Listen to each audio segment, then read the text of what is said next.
Bagley, Harding, Johnson, Melton, Palermo, Rowe. Mr. President. Please rise for our pledge and remarks by Councilmember Johnson. I pledge allegiance to the flag. To the republic for which it stands, one nation, under God, indivisible, with liberty and justice for all. Good afternoon, everyone. I just want to wish everyone a fantastic holiday season. Make sure that you spend time with your loved ones. More importantly, please make sure that your family is the most important thing that you occupy your time with. Thank you. An affidavit of publication is on file for the pre-council and city council meeting, and a current copy of the Open Meeting Act is posted in a white binder on the east wall of legislative chambers. Good afternoon and welcome to the Omaha City Council. We appreciate having you here today. Look forward to hearing your testimony on our many items. I encourage you to turn your cell phones off or at least to vibrate. And before we get started, I also wanted to acknowledge that Councilmember Melton had to attend a funeral this morning in her family, and we want to know that our thoughts and prayers are with the Thibodeau family today. Appreciate that. It was a hard loss for the community when you lose a 6-year-old. So thank you, and I appreciate you noting that we're all thinking of the Thibodeau family. Jim Thibodeau, who's the general counsel for Metro Community College, who does a lot of work for our community, and so it's a tough loss for him and his wife and their other little girl, Juliet. So thank you. Thanks. Pete, I appreciate it. You bet. Madam Clerk. Item 6 through 9 can be considered together for Warren Place, located northeast of 42nd and L Streets. Planning Board and Planning Department recommend approval. Item 6, an ordinance to rezone this property from GC District to CC District. Item 7, an ordinance to amend the boundaries of the MCC Overlay District to incorporate this property into that district. Item 8, a resolution to approve the final plat. Item 9, a resolution to approve the subdivision agreement. Public hearing on vote on items 6, 7, 8, and 9 is today. Proponents, please.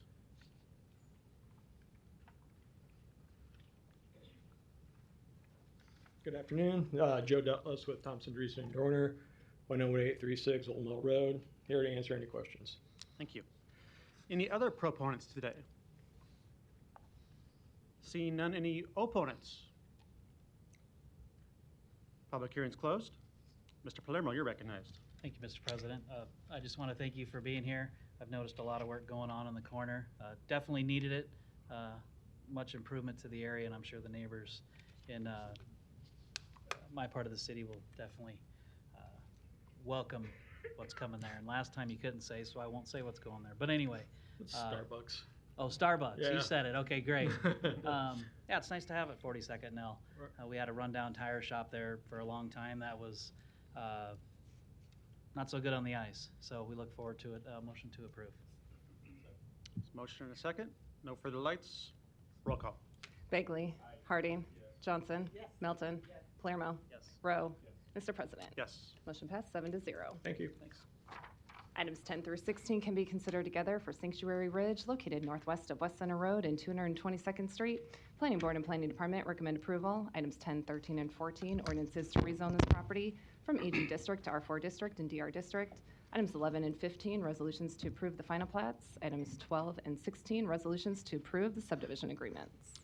Public hearing on vote on items 10 through 16 are today. Proponents, please. Thank you, Mr. President, members of the council. Larry Jobin, 11440 West Center Road, appearing on behalf of the developer and the project. This is a development at 222nd West Center Road. It's a 97-lot single-family residential subdivision.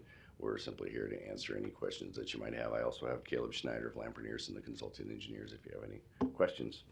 Thank you. Thank you. Any other proponents today? Seeing none, any opponents? Public hearing's closed. Motion and a second to approve. Roll call. Bagley, Harding, Johnson, Melton, Palermo, Rowe. Mr. President. Yes. Motion passed 7-0. Items 17 and 18 can be considered together for property located southeast of 70th and Haskell Streets. Planning Board and Planning Department recommend approval. Item 17, an ordinance to rezone this property from CC District to R7 District. Item 18, an ordinance to amend the boundaries of the PUR Overlay District to incorporate this property into that district. Public hearing and vote on items 17 and 18 are today. Proponents, please. Good afternoon, Ryan Spellman, 9951 Harney Parkway North. I am the developer of the project here. I've got my civil engineer, John Coolidge, with Lamper Nearson as well. Simply here to answer any questions you may have. Thank you for your consideration. Thank you. Any other proponents today? Seeing none, any opponents? Public hearing's closed. There's a motion and a second. Roll call. Bagley. Harding. Johnson. Melton. Palermo. Rowe. Mr. President. Yes. Motion passed 7-0. Item 19, an ordinance to approve an amendment to the city's master plan regarding the Housing Affordability Action Plan. Planning Board and Planning Department recommend approval. B's Communications and Support. C's Communication. The public hearing on number 19 was continued from last week. We want to continue to have that opportunity for folks to talk today on this item. I want to make it clear, though, that we continued the public hearing to hear from folks that we know couldn't stay last time because we went quite long in our last meeting. So this opportunity is for those who have not yet testified on this item. First, we'll take proponents, and then we'll take opponents. I know we have a few by Zoom as well. And then certainly council members are free to call up anybody they'd like to hear more from. So having said that, we'll now hear from proponents to number 19.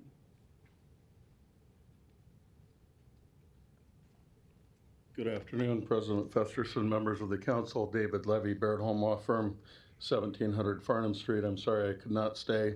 Last week I had a planning commission hearing that evening in Mills County, Iowa. So I'm still working on being in two places at once, but I haven't accomplished it yet. Representing the Apartment Association of Nebraska, which has over 300 members representing about 43,000 apartment units in the Omaha metropolitan area. The Apartment Association does support the plan, but with 4 particular amendments, striking 4 items, as we mentioned in our communication sent a couple of weeks ago. These items really fall into 2 categories, and I'll take them that way.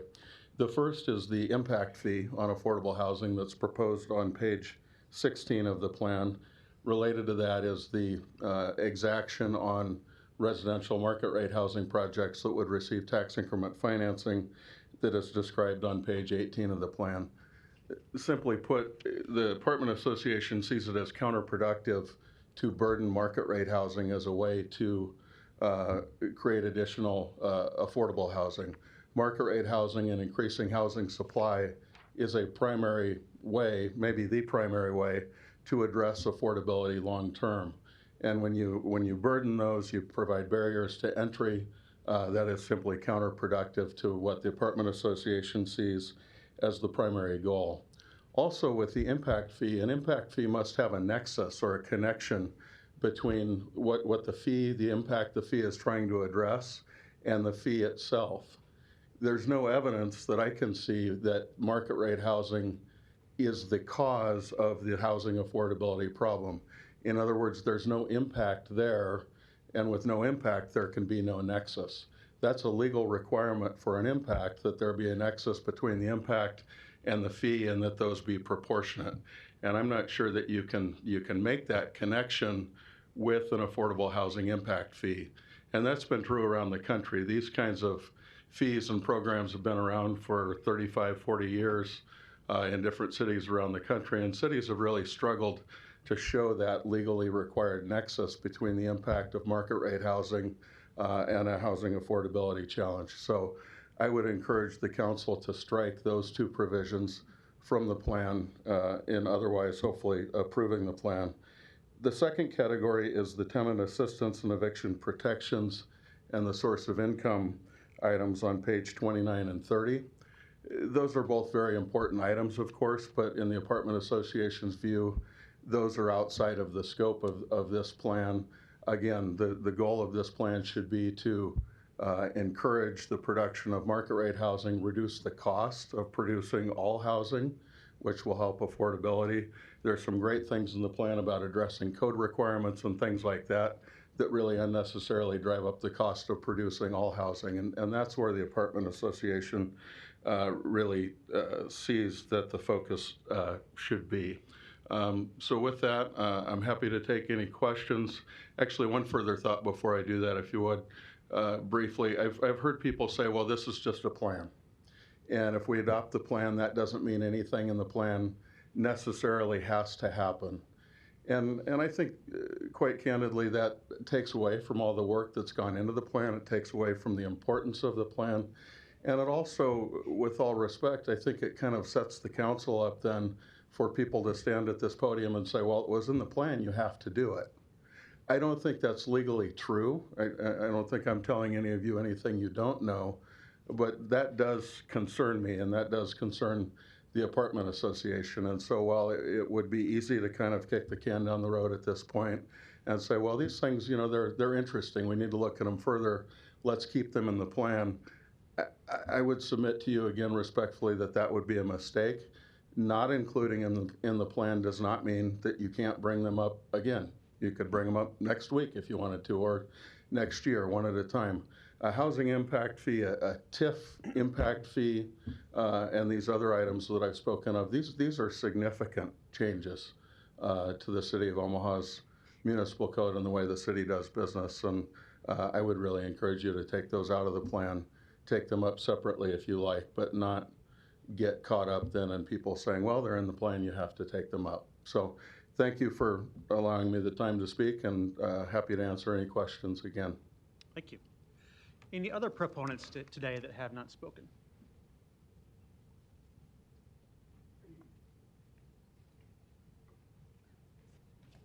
Good afternoon, Mr. President and members of the council. My name is Jeff Weaver, Executive Director for Nebraska Best, serving Douglas, Omaha, and Sarpy County, 1508 John F. Kennedy Drive, Suite 208, Bellevue, Nebraska. I also want to thank you guys for extending this for 1 week to have hearings. My mother passed last Tuesday, so I was unable to attend, so my condolences to you. I'm here today to encourage the council to approve the Housing Affordability Action Plan. We at Nebraska Best think this is a significant first step toward addressing housing insecurity in our communities. I won't spend too much time reiterating all the statistics that have been shared in this plan and from those who stood here last week. Those who have testified, prepared, and shared these have done an exceptional job. Those numbers provide an appropriate picture of our community's housing security crisis. We all know that there's a housing security crisis, that evictions are rising from 2021 and will continue to rise. I encourage the council to study diligently the numbers, statistics, and graphs, but then turn your undivided attention to what is behind the numbers. Or perhaps I should say, who is behind the numbers. Behind every statistic is a story, behind every percentage is a person. It's the single mom who is escaping domestic violence with 2 small children, working 2 jobs and trying to create a safe, warm place for her to live. It's the husband and father, the husband who just lost his wife, who is learning to deal with the grief of his spouse who is no longer here, while trying to learn how to care and provide for a young child, while trying to provide a house with 1 income instead of 2. I'm afraid so often that when we talk about numbers, that's what we do, is we talk about numbers. We talk about multiplexes, multifamilies, duplexes, housing units. And those are much needed, but again, I want to reiterate, it's the people behind the numbers. To those who are living in these units, these houses, these are homes. It's a safe place to raise your children. It's a safe place, it's an affordable place, maybe perhaps to save a little money for your college for your children, or a trade school, or perhaps to secure a newer or more reliable car, or maybe in most cases, or in some cases, a chance to purchase your vehicle for the first time and avoid those harsh winters waiting for the public transportation. Having an affordable house in our community and throughout our country allows for a healthier Omaha. Studies have shown that poor quality housing children make nearly 60% more visits to the emergency room due to asthma. As a child living with housing insecurity, almost 30% more are likely to be underweight, and 20% are more likely to have poor nutrition. As I said, I won't spend any more time on numbers, but it's essential to know to know that affordable housing is an opportunity for a healthier Omaha. While creating housing in Omaha is a must, there must be more. Providing that opportunity for individuals and families to find housing is essential, but we also must focus on maintaining housing security. I asked the council to look at the top of page 30 in the plan. It's the last sentence on that paragraph in the top hand left, and I want to bring your attention to it. It states, additionally, funding of counseling programs should help households avoid housing insecurity. Do we need housing? Do we need affordable housing? Do we need tens of thousands? Yes, yes, yes. but we also need the support to allow those individuals moving into these houses to keep their homes. At Nebraska Best, we focus on housing security and eviction prevention. We provide that long-term case management to tenant and support services to landlords to better help those relationships between tenants and landlords. We provide educational and trading opportunities, including rent-wise, financial counseling, life coaching, and access to support services. Housing stability is critical if we want Omaha to continue its growth and make it a destination for families and individuals to live. Housing is the first step, but we must also provide support to maintain housing stability. We collaborate with partners here in Omaha, such as Metro Housing Collaborative and Concord Mediation, as well as many others, to help tenants maintain their housing. We also work with clients, landlords, property owners, managers, members of MAPOA, to provide support services and education on social issues and housing barriers that their tenants may face. I encourage all in the discussions and planning in the future to continue looking for creative methods of finding and creating affordable new housing in Omaha. We are in a crisis in Omaha and in this nation regarding housing insecurity. This isn't a 1 year, a 3 year, or a 5 year crisis. This is a generational crisis. However, with the great crisis comes an even more incredible opportunity for innovative and intentional solutions. We support this plan and know that there is still much discussion and action to take place. We would love to be in the room where it happens. We build, empower, and support our communities, as do great organizations such as Metro Housing Collaborative, Match, Together, and many others. We want to participate in these vital discussions alongside these stakeholders. Our vision at Nebraska Best is this: where everyone has a home of their own. Is that ambitious? Yes. Is it achievable? Only with you, the stakeholders, the landlords, the developers, the community partners, the neighbors, those people who say, not in my backyard, only be at the table to create a solution to this problem. This council has an opportunity to approve this plan and allow the process of creating more affordable housing in Omaha to continue. This would be a significant part of each of your legacies, to be part of a council, developers, stakeholders, and landlords that created 20, 30, 40, 50,000 new housing units.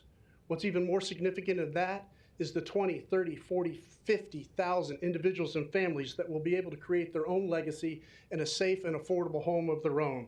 Now that would truly be amazing. Please vote to pass this action plan so that the process may continue.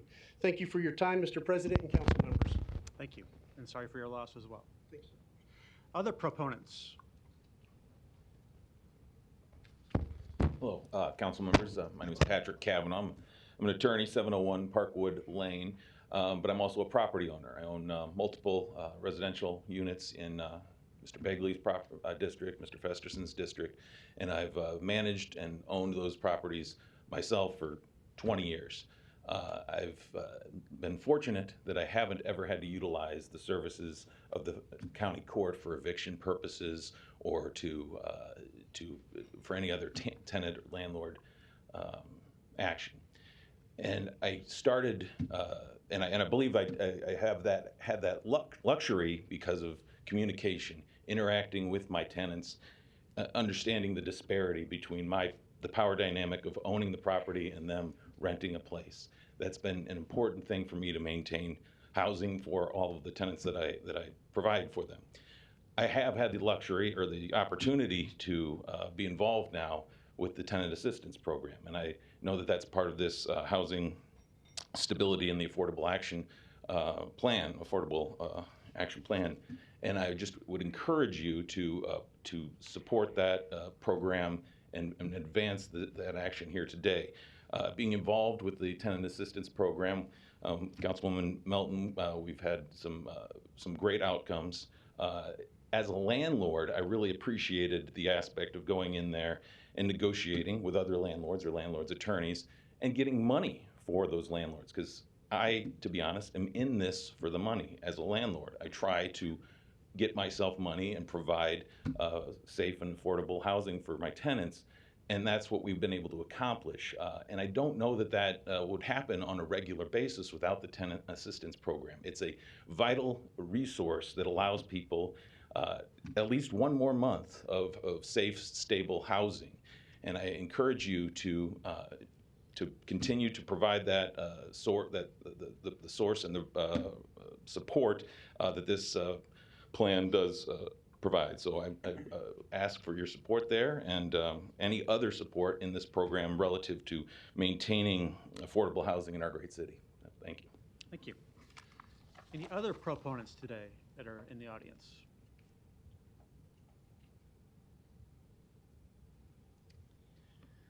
Good afternoon. My name is Jim Winston. I live at 840 North 44th Street, number 502 in Councilman Begley's district. I am in favor of this. However, it is a great big plan, as you all know, and the attorney for Baird and others have said that. I really think we need to get the shovel out. We need to get started on some of this. We've been talking about affordable housing as far back as I can remember, which goes back to Mayor Fahey. Let's get the ball rolling. I'd like to make a couple of very quick points. It is a good plan. There's a lot of things in there that if you look at the minutia, I might disagree with, but overall it's a great plan and I'm in favor of it. A lot of the people that are affected by affordable housing are renters. I am one of them. Renters fall into the category of getting evicted because they can't pay. One of the statements, I think, in the Baird document was it takes 30 days to evict. Well, in my particular building, that's not true. It's 30 days plus another 30 days plus another 30 days, and there goes your deposit. The cleanup of that particular rental unit takes a large number of months, weeks, hours worth of work. All of that boils back down to those of us that are currently renting in that building. So it raises my prices. I would like you all to look at the possibility of a hand up versus a hand out to people that are in the situation of coming up. And we just reiterated who they are. There's a lot of people that could be helped. I'd like to help those who help themselves more so than the people that take advantage of the system, that game the system and wound up costing all of us more money. I will make one nitpicky thing. On page 19 of the plan, one of the goals is to preserve existing affordable units with the intent to maintain and protect the most attainable housing in the city.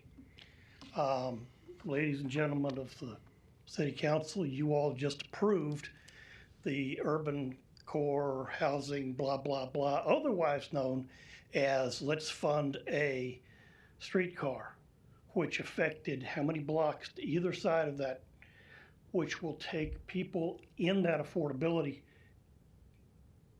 category out. I believe you will be moving renters out. Those renters have to find a place to go. I've listened to Mr. Noddle in previous things where he helps those to get moved out. When he puts in a new $250,000 facility, he helps people out, but that still moves people. Consider that there's a balance here that you all, I think, should look at. There's a balance between how do we improve without affecting people to a great extent. I don't know how to do that, okay? I honestly say that. So thank you for listening. I do like the plan. It's a great plan. Let's stick a shovel in there, and it's Larry, the cable guy, says, let's get her done. Thank you. Thank you. Other proponents in the audience?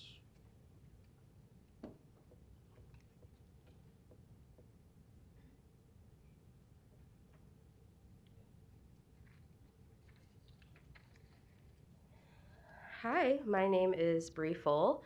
My address is 603 North 36th Street. I'm not testifying on behalf of Spark because Spark already testified, so I'll be testifying on behalf of myself and as your new school board member for OPS Subdistrict 2.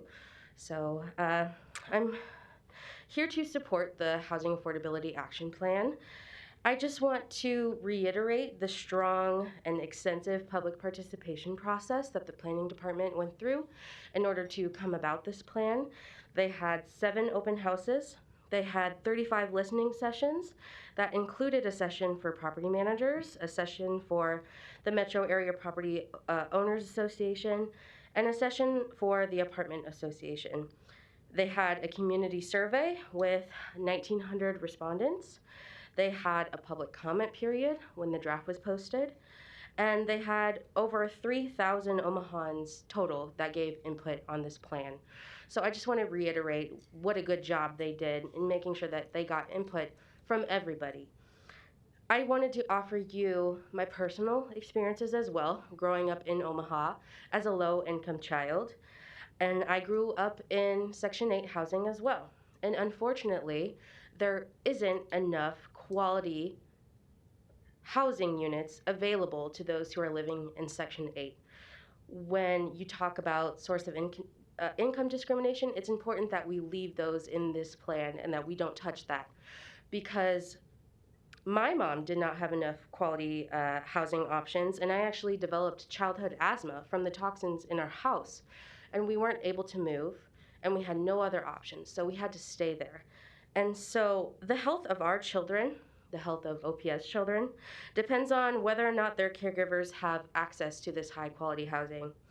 And while this is a workforce and an economic issue, it's also a public health issue. So I just want you to keep that in mind when you make your decision today. Thank you. Thank you. Any other proponents in the audience that haven't spoken yet?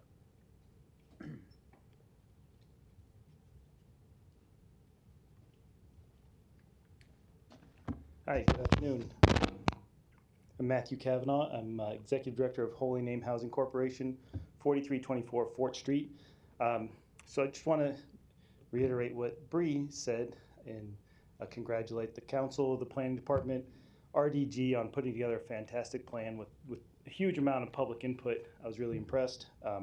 I was on the news at the first event, and then the number of people that came up to me afterwards and said they saw that on the news was really gratifying for me. Just kidding.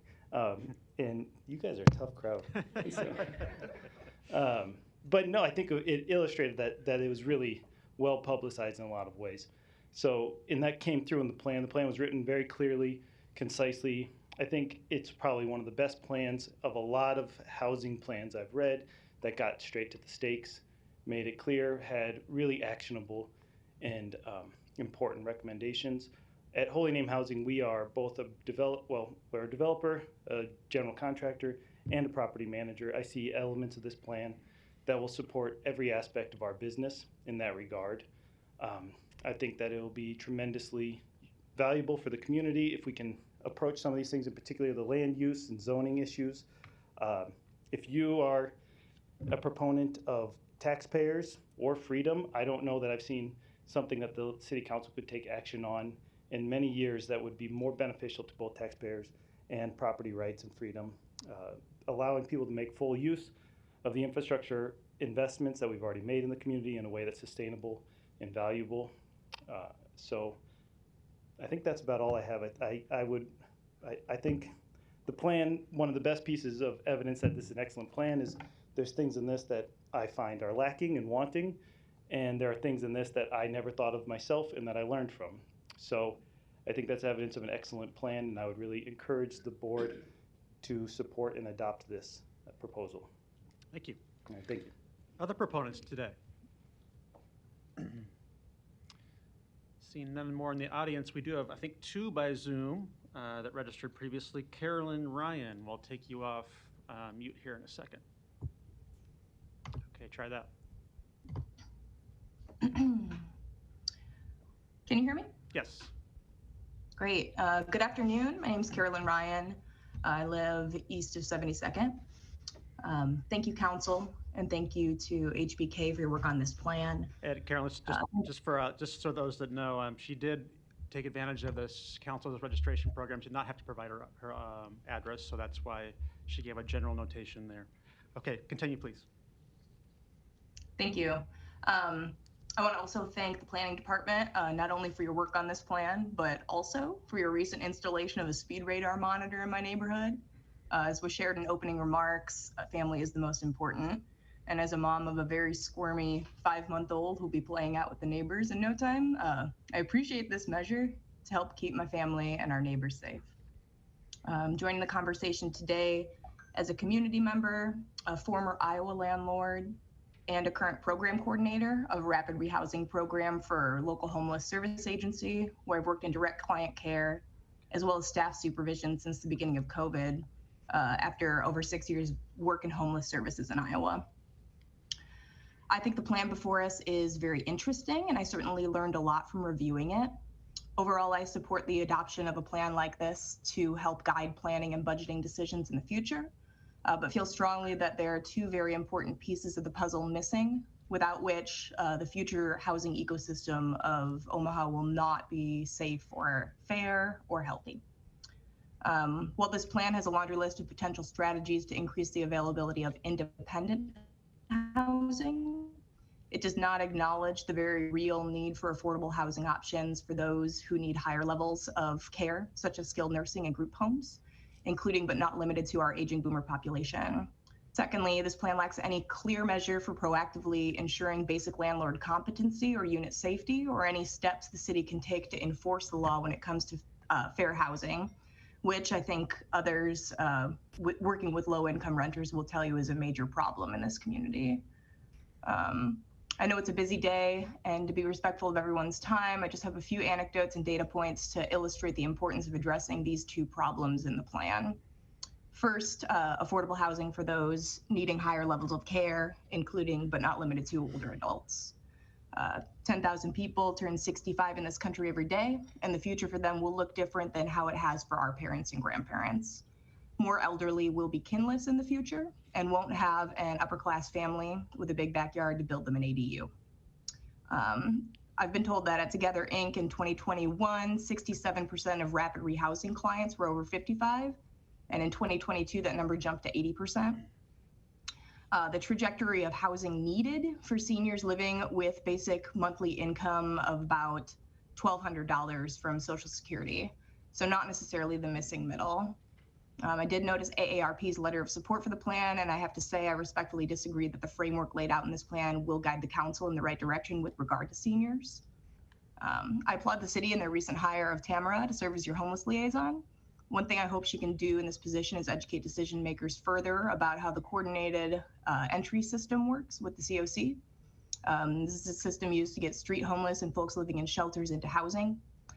Tamara can attest to the Housing First philosophy shared by all service providers working in our COC, and confirm that none of us are turning people away who we might personally believe are not ready for housing, including those who we don't feel have what it takes to live independently. As service providers working in the homelessness space, we house everyone through the programs we have available to us in the housing that is available. And sometimes this means housing individuals who are not oriented to space and time and who cannot meet their own basic needs, including cooking, toileting, cleaning, etc. And we do this because there's nowhere else for them to go. We do not have the facilities we need taking Medicaid, and we don't have the in-home chore providers needed to help keep people safe in independent housing.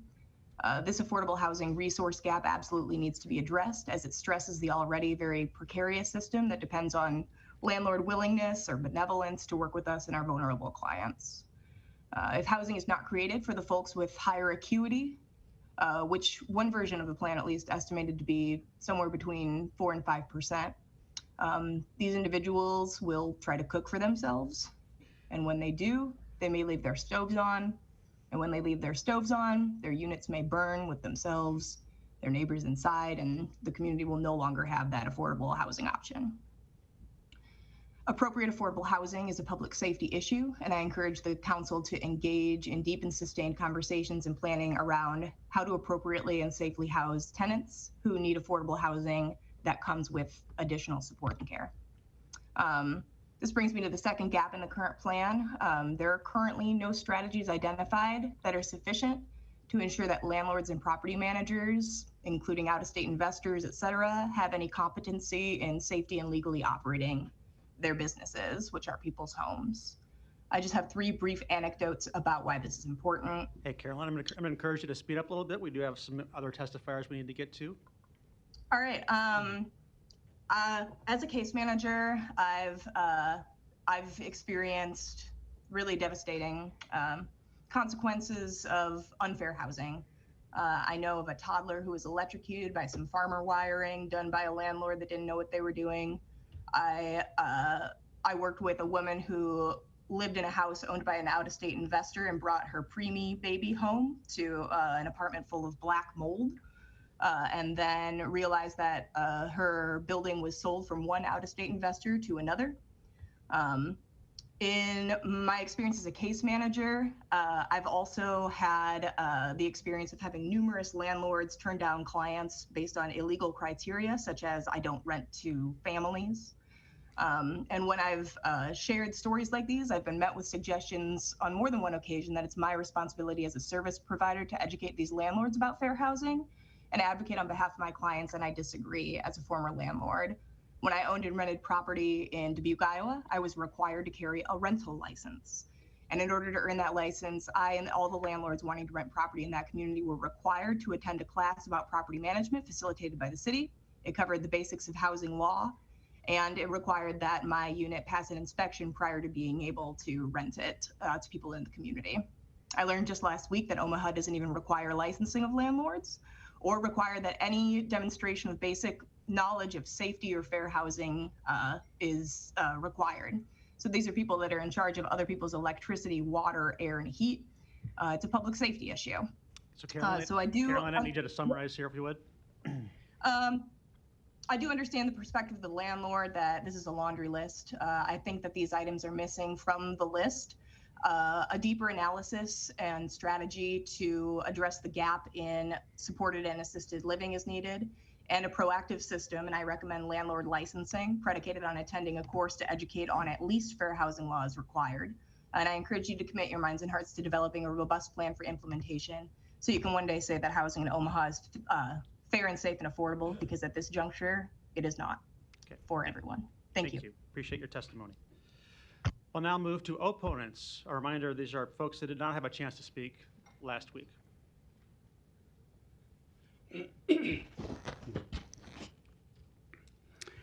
Good afternoon. Doug Kagan, 416 South 130th Street, representing Nebraska Taxpayers for Freedom. After reading and rereading the Affordable Housing Plan draft, which we did, we voice our opposition for several reasons. First, the plan would drastically alter zoning ordinances so that the location of dense, low-cost housing would accelerate in established neighborhoods and new developments, decimating property values of those who have invested savings in order to reside in an established neighborhood and subverting the single-family nature of neighborhoods in Omaha. Secondly, this venture would require funding through city housing bonds, the principal and interest paid by taxpayers, or payment from the general fund, generated from property taxes. Thirdly, this proposal would tighten the already restrictive registration regulations on our local landlords, thereby further decreasing the number of available private low-cost rental units. Fourthly, this plan would distort the intended use of tax increment financing by allowing TIFs in areas that are not decaying and awaiting rehabilitation and redevelopment. Also distorting is forcing developers receiving TIFs to provide a specific amount of subsidized housing in their developments. As alternatives, our taxpayer organization suggests that the city repeal the present stifling restrictions on private landlords in order to increase the number of low-cost rental units and offer tax incentives for private developers to build modest housing for low-income people on abandoned or tax-delinquent parcels. To consider these alternatives, we urge you to delay the City Council vote scheduled for today. Thank you. Thank you. Other opponents? Larry, you spoke last week, so you're not on the deck today. Excuse me? You spoke to this item last week, so you're not speaking to this item today. I can't hear you, Pete. Would you speak to your microphone, please? You spoke last week, so you're not speaking today on this item. I did, and thank you for 4 hours of waiting. Mr. But Benson? let me remind you, sir, that the Open Meetings Act does say we Next can opponent, speak at please. each and every meeting, each and every item. Now, if you want to put the cuffs on me, do so, but you're violating my free speech rights and the Nebraska State Constitution and the Open Meetings Act. Goodbye, thank you, Merry Christmas. Next opponent, please. Good afternoon. My name is Dennis Schleiss at 4512 Hickory Street. Our family has lived in Morton Meadows neighborhood for many years. Our neighbors and us worked long and hard to buy our homes, and we maintain our homes and yards very well. Our family opposes many of the suggestions in this affordable housing proposal, especially changing zoning laws in order to place multi-unit taxpayer subsidized housing in our neighborhood, enforcing such housing in all Omaha neighborhoods.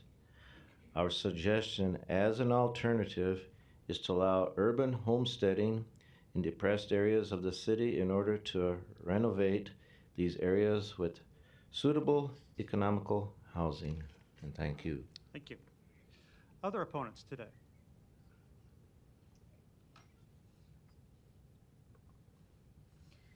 Good afternoon. My name is Liz Abel, and I live at 17324 F Street in Omaha, Nebraska.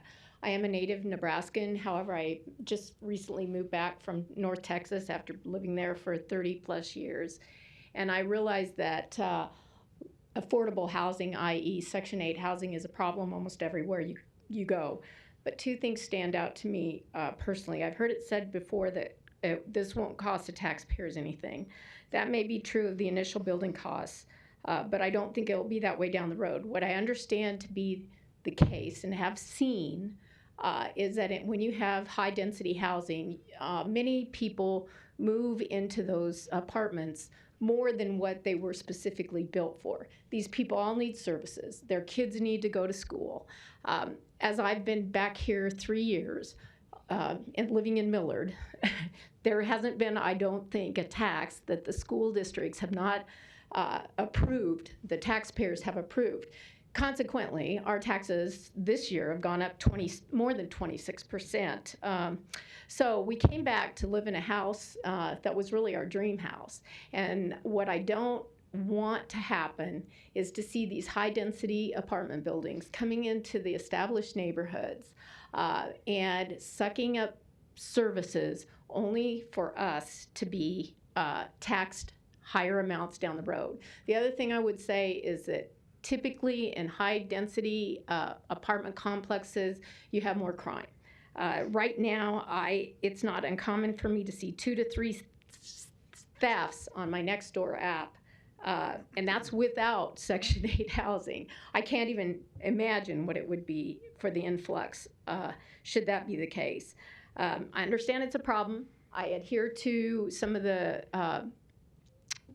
things that Doug and the Nebraska Taxpayers for Freedom have stated as far as alternatives, but moving it into established neighborhoods, or what I refer to as suburbs, in and around Omaha is not the answer. Thank you.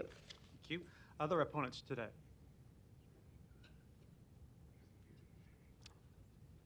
I spoke last week, but I wanted to make a comment about. No, you cannot do that from the audience, and you spoke last week. Yes. Any other opponents that did not speak or that have not spoken yet? Thank you. We'll close public hearing. Mr. Harding, you're recognized. Thank you, Mr. President. And I was glad we were able to accommodate some of those that did have to leave early last week and keep the public hearing open today.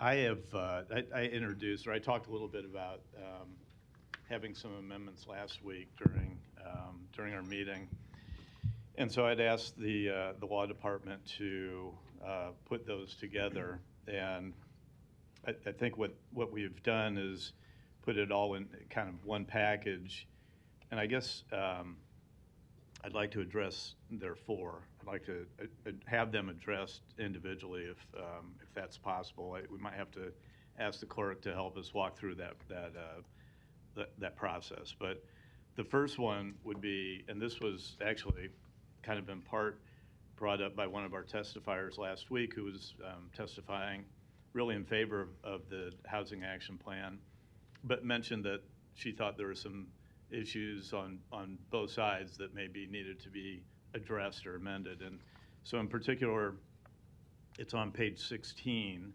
and I'm asking to strike it in its entirety, and it's page 16, item 2B, and I'll just read the text as how it appears in the plan. It says affordable housing fee. This fee would be applied to all new housing developments that do not meet an affordability or accessibility threshold. I think Mr. Levy also kind of pointed this one out, and I really, I view that kind of as an impact fee, a barrier to entry. I don't know that we need to be burdening those that are building one type of product at the expense or at the benefit of another. And I think, as Mr. Levy also pointed out, I think it's a good point in that, especially with rising interest rates and rising material costs, probably the best opportunity or some of the best opportunities for affordable housing are existing stock. And if we are building new market rate housing for others to move into, it opens up that available stock. Certainly, for example, I think the average cost of a single-family home in America today is well over $300,000. And if we have available stock that can be redeveloped or rehabilitated, I think that certainly is something that we need to make sure we don't forget about, and that's that opportunity. So I don't know if we want to take these one by one, if we can do that at this point, Madam Clerk. So I guess, would I make that a motion to, okay, so I'll make a motion to strike it in its entirety on page 16, strategy 2B. Second. There's a motion and a second. I think I'll add a few remarks here, and we'll see if others have their lights on or have additional remarks before we take these apparently one by one. And I want to make them now one because I think it informs my thought on amendments at this point, not necessarily to their content, but just as a process perspective. So as I indicated last week, what I'm encouraged about in this plan is that I think it does demonstrate a lot of consensus around affordable housing and the fact that it needs to be a high priority in our community. And I think that's true of our current residents and also the future workforce we hope to attract to our community. And I think the city has demonstrated its interest in this area, not only by this plan today, but in recent appropriations. About $60 million in public and private funds have been dedicated to this issue that I think will start to make a difference. But a lot more needs to be done. And so this plan, I think, is consistent with LB 866, which is the required mechanism to which to comply with that state law. It was commissioned by the Planning Department and commissioned a consultant to produce what we have before us here today. As some testifiers have noted, they engaged the public, I think, quite robustly. Over 60 or 70 associations and entities were involved or invited to participate in this effort, in addition to the general public. And so produced what we have before us today, which is a master plan amendment with various facts and figures and recommended strategies. And I think it does a good job of presenting those options. But that's all it does, and I want to make that clear because I think that's been lost a little bit, at least in some of the emails I know I've received over the last few weeks, is that adopting this plan, as we're required to do by state law, does not enact any of these strategies. It merely adopts the plan by which to work from through an implementation stage with the Planning Department. I know some of the emails I said, well, gosh, if you adopt this plan, you're going to be adopting rent control. That's not true. In fact, rent control is not even a recommended strategy in the plan. So I think there's just a lot of misinformation around some of these items. But what is important would be efforts adopted to engage in the implementation phase together I think it's going to take all of us working together as stakeholders to make a difference on this issue, and that includes landlords and tenants and nonprofit and for-profit developers and housing advocates, all of whom we've heard from in these last couple of weeks. So that's a long way of saying I don't think amending this document is our role today. I think our role today is to respect the public process that was just undertaken and adopts a document that has lots of different options and strategies by which we could pursue. And then as committees of all these stakeholders are put together to prioritize them and try to figure out which items have consensus around them, that's when I think we engage heavily as policymakers and decision makers in that process to move some of these important items forward. So that'll be my position on the amendments, but I do look forward to supporting and hopefully approving this plan today. Mr. Harding, you're recognized. And I was going to make some of the comments as it relates to the overall plan at the conclusion, and maybe I probably should have started. I will say that not only are we required by LB 866 to present a plan or submit a plan to the state, I agree with you. I think it's important that we do so, whether or not it was required. There are some incredible ideas in this plan, and I think they're justified, and those are worthy of pursuing. Two issues, though. One is that when it's interesting to hear you say, with all due respect, that you don't believe it's our role to make amendments to the plans. There's a lot of public input, a lot of good intentions, et cetera, and I don't disagree with that. But I will disagree that I think it is our role for two reasons. I'll give one anecdotal and one kind of underlining reason why I think we should do it. But I'll give an example of where we've done that recently. We just recently went through a city charter convention, and the city charter convention came up with a laundry list of proposed amendments to our charter. We chose not to acknowledge or move all of those forward. As a matter of fact, we only, I think, ended up kind of forwarding 9 that got consolidated on the ballot to 5, if I remember right.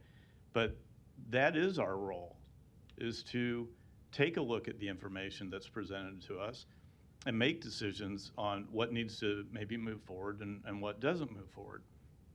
And now as it relates to this plan, I think it is important for us to manage expectations and make sure that the people understand that there are certain things that we think are worthy of moving forward.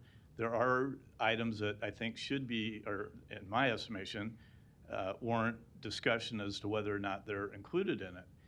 And to sit here and say, well, we can do that later on, sure we can do that later on, but we can also take the opportunity now to take those same actions. It was interesting, too, that at last week's public hearing, we heard some testify that this is a great plan. I want it implemented. I'm over-speaking it. And I want to see it implemented now. I mean, this is, so the expectation for some, and you've seen it as you acknowledged in some of the emails you've received, the expectation is what's in here is what is the plan and what will go forward. And that's not what this is. This is a plan. It has recommendations to consider, and I think we should consider amending some of those out. So that is the reason why I'm bringing those up today. Now, that's not to say that at some future point that someone might want to revisit any one of these 4 that we may consider here today and put them in. But I want to make sure that the public understands, and I think Mr. Levy had a great point, is that in deference to all those who put their time, energy, and efforts into this document, that we want to make sure that the public understands that they are recommendations and not mandates. There's no shall language in here. There are no mandated items in here. And that's why I think it's important that we make sure the public understands that not all of these we'll move forward. But they can be added back in at a later time if so warranted. Thank you. There's no further lights. There's a motion and a second. Do you want to repeat that item, Mr. Harding? Sure. Strike the language on page 16 and 2B in its entirety, which reads, affordable housing fee. This fee would be applied to all new housing developments that do not meet an affordability or accessibility threshold. Okay, thank you. Mr. Palermo, is your letter? No, I know. Yes. Thank you, Mr. President. Go ahead. Sorry, I seen Don pop up there as well. So as we sit here and we talk about this plan, we certainly don't want to lessen it and just say it's just a plan. It's more than just a plan, and a lot of hard work went into it from our planning department itself. So what we're about to vote on currently is a couple changes to this item we have in front of us. And so I sit here and think, out of the 147 pages that we have in front of us, out of this plan, we have 4 items. I don't know, I had nothing better to do, so I added it up. About 500 words out of 147 pages of something that we have to do, regulated by the end of the year because of a legislative bill. And so my question is going to be for planning, or somebody in planning, or somebody associated with planning, if they want to come on up as I ask this question. You guys can take a number, or it doesn't matter, whoever wants to come up, unless the planning director. Okay, it's an easy one, so. Hey, Greg Pascatch, City of Omaha Planning Department. Thanks for being here. Yeah. Taking that one. So anyway, 147 pages. There are some that are blank, I'll admit it. And I want to thank you for the work that was put into this. And I truly do see some of both sides, because I went to the public meeting. Myself and other colleagues have been in meetings with both sides, those who are for it and those who are against it. But back to the 4 items that are going to be maybe moved, well, one has already been moved and seconded. How much of an issue is it? And I know it relates to what it addresses, but to me, and for one, I received this at 10:30 today, but I still had time to look through it on the changes, the amendment changes we have in front of us. I didn't see it in an email. I did get a paper copy of it, and luckily it was only 500 words, so I was able to read through it. It's not the way we usually like to do business on changes like this, but so back to my question. This item that's been moved and seconded, it's got a few sentences in there. So tell me, do they need to be in there from the city standpoint? And if you don't need it, I can give you it, so you know what I'm talking about. They were included based off of public input and research, right, addressing these issues. That's why they're there. So from the planning department perspective, we're putting them in there because we believe they're good recommendations that should be considered.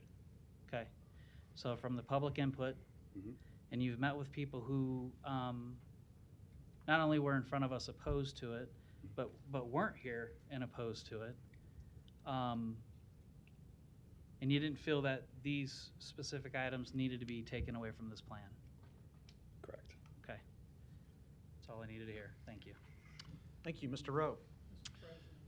No. Nope. Nope. We can't. Okay. Public hearing's closed. Thank you.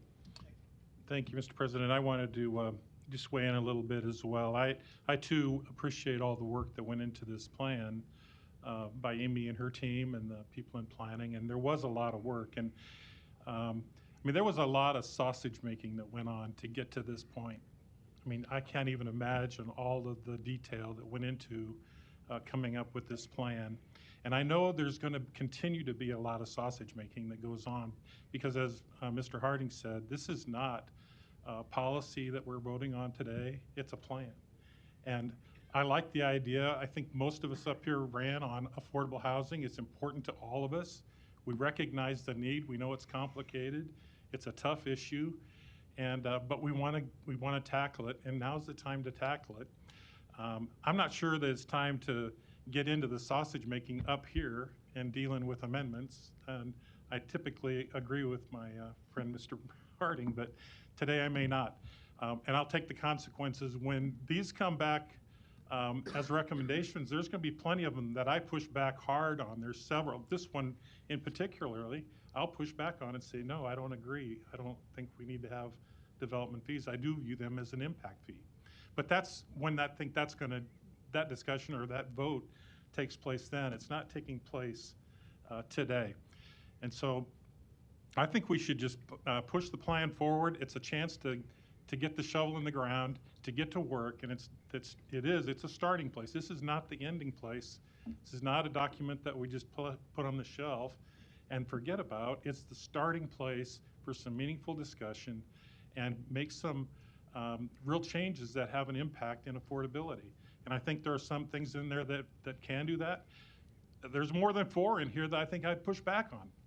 And so I just want to make that clear, because I think, as Mr. Harding said, the expectation, I think, on both sides is that this is the plan and this is the direction that planning is going to go, and we're just going to rubber stamp it and say yes. Well, that's not the case. This is just the start, but it's a great start, and I think we need to get started. Thank you. Ms. Milton, you're recognized. Thank you. I guess my biggest concern last week was hearing people say, well, we need an implementation committee and we need to start doing everything in here now. I mean, as fast as possible, every single thing. And then I have planning going, well, we put stuff in here because we listened to the public, so if the public wanted it, we included it. Well, it doesn't mean that everything should be passed. So I think what we're doing is by passing this plan and not making any of the amendments, what we're telling the public is we all support every single thing in here. And I think that's the expectation that we're getting. I can tell you there's a lot more than these 4 things that I don't support, but and that I would fight every step of the way. I do want to clarify, because something was made, that affordable housing is Section 8 housing, and that's just completely untrue. That's misinformation. Affordable housing is housing that costs less than basically 30% of your total income. So kind of individual to people, but we need to have a wide spectrum of houses so that everybody has the opportunity to live somewhere and not pay more than 30% of their income. So, and by the way, I think I asked Mr. Fansla, in my time on council, and I've been on 10 years, I don't recall actually passing a Section 8 housing development. Am I correct on that? Dave Fansla, City Planning, I believe that is correct. Okay, so we're not talking about Section 8 housing. Actually, what the federal government does now is they don't build the housing, they give vouchers. And so they give people the opportunity to live anywhere. They don't build Section 8 apartment complexes. So the whole fear of having some Section 8 apartment complex be built in the middle of Linden Park that's not what this is about. We need affordable housing, and we need to encourage affordable housing. But here's how we encourage affordable housing. We try and do things that reduce the cost and make it less costly to build affordable housing. And so then when you throw things in like impact fees, we're doing exactly the opposite. So I don't think it's unreasonable that we consider Mr. Harding's very few amendments, and I think they're extremely reasonable. And the things that we're removing are things like rent control, which I know they say it's not actually in the plan, but it's in the box that's in the plan. It reminds me of my social studies books when I was growing up, and you read the history and then they'd have a box that had nothing to do with what the chapter was, but typically it was an extra credit question, right? Okay, that's what it reminds me of. If it's not in the plan, then eliminate it. So why talk about rent control and then we tell everybody we're not gonna do rent control because they're supposed to know that if it's in the blue box, it's not part of the plan, it's just an FYI. And I don't mean to be critical of how you did that. I think you were just trying to provide information to people, but I think that especially for something that controversial and also something that has proven not to work, we should remove it. If it's not part of the plan, then we need to remove it. And I think that that's reasonable. Otherwise, again, we're setting the expectation that this council supports rent control. And I think that's the one thing I heard from a lot of people. And by the way, I didn't hear, not one person sent me an email that says, yes, let's get rent control in Omaha. I don't even think the planning department supports it. So if the planning department isn't supporting that, and I'm kind of just discussing all four generally at this moment, because I don't want to talk four times. So I'm just kind of going through all of them. I think that these are very reasonable. I think there's a lot of other things that I would have suggested be eliminated as well. But I think what Councilmember Harding was doing is listening to some of the other groups and then, negotiating. That's what we have to do. It's got to be a little bit of give and take. That's what actually good government entities do. And I think the people that sit on this council, we've always been pretty good about, I might not want something, but I'm willing to give a little to get a little. And I think that's what Councilmember Harding has done. Instead of come out with a list of 10 and then we negotiate it down to 4, he took the 4 that I think were most pressing and the things that would be counterproductive to affordable housing. And we're saying that's reasonable. We still have, I don't know, Councilmember Palermo, how many pages was that again? 147. Okay, we still have 147 more pages of things that we can be working on implementing and discussing. So I think the elimination of these very few, again, that I believe are counterproductive, I just think it's very reasonable and something we should consider. So I do support, and I did second your motion to strike the impact fees. Thank you. Mr. Bagley, you're recognized. Thanks, Mr. President. In going through this over the last several months from the spring when the city had the open houses, and I attended the one in October up at UNO, and they were in all of our districts. And there was a lot of input that's included in this from people out there that it really makes you think, and you go down to understand affordable housing. And I got a lot of emails at the end from people that didn't know about this plan, and I think my colleagues did a good job of kind of articulating that, well, this is what's in it and this is not factual. They're not going to come and build, as they were saying, Section 8 housing in the middle of Linden Estates. Going through, so there's 7 open houses, and it was said earlier, 35 listening sessions, community engagement, over 2,000 comments made from participants in the survey. So I wanted to thank planning, because I know there was a lot of time put into this. And also I personally wanted to thank the people.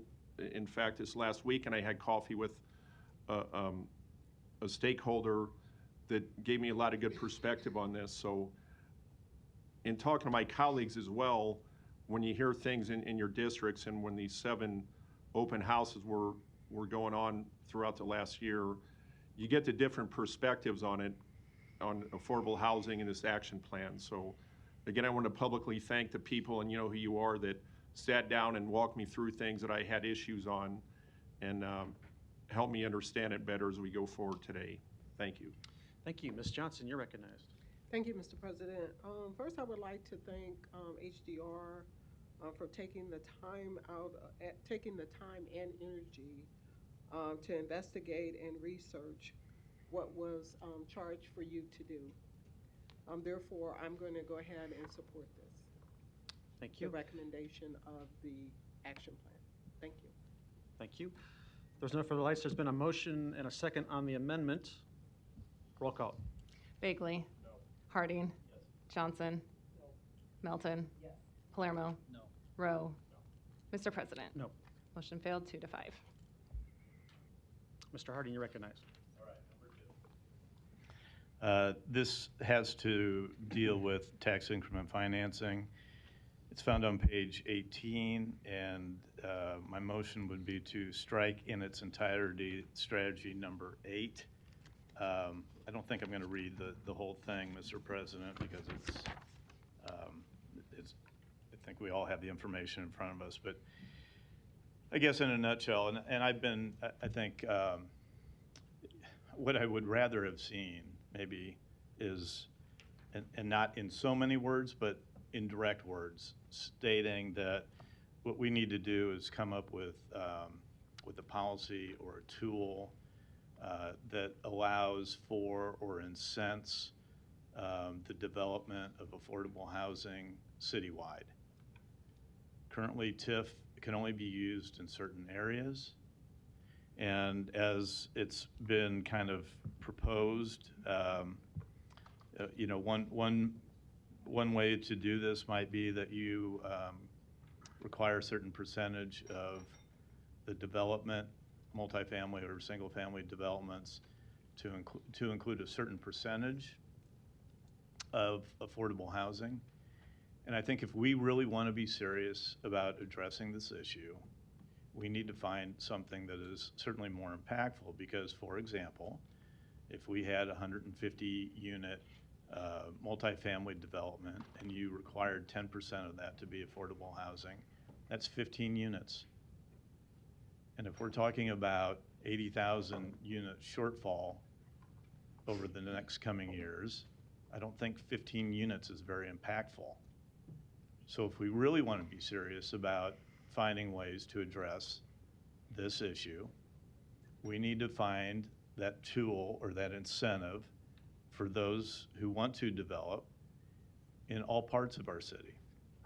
And that is in part why I'd like to remove this language from the plan as it sits today. So that is my motion. Second. There's a motion and a second. No further lights. Roll call on the amendment. Bagley. No. Harding. Yes. Johnson. Melton. Yes. Palermo. No. Rowe. Mr. President. No. Motion failed 2-5. Mr. Hardy. I sense a theme. But I'm going forward. So on page 29, and on this one, I'm probably going to defer to Councilmember Melton, who is much more versed on this program with her involvement in it as a volunteer. But this is found on page 29, and my motion would be to strike in its entirety strategy number 3. And strategy number 3, I think at least in part, is to expand the programs to assist individuals facing eviction or foreclosure. And before I hand it over to Ms. Melton, I will say that I'm keenly aware of the issue of trying to make sure that we keep people in housing as much as possible. And that certainly when you have an eviction, if you have an eviction in your past, it makes it even that much harder to find housing in the future. So I'd like Ms. Melton then to kind of pick up on the reasons for and kind of the legality of maybe in part the ability for us to offer free counsel for those who are going through this process. Thank you, and I agree. I wholeheartedly support the tenant assistance program. Already signed up for another day next week. I donate my time and billable hours that I could otherwise be at my law firm charging for to volunteer for the tenant assistance program. So I completely support the program. However, this language actually states that we should change the city ordinance to require that we provide free legal counsel to anyone in eviction court. Well, number one, the city doesn't have the jurisdiction to do that. So we actually have something in our plan that we don't have the power or the authority to do. So again, why are we leaving that in there? Because it's setting the expectation that somehow the city can do that. So why we would put something in there that legally we're not able to do, I have to question.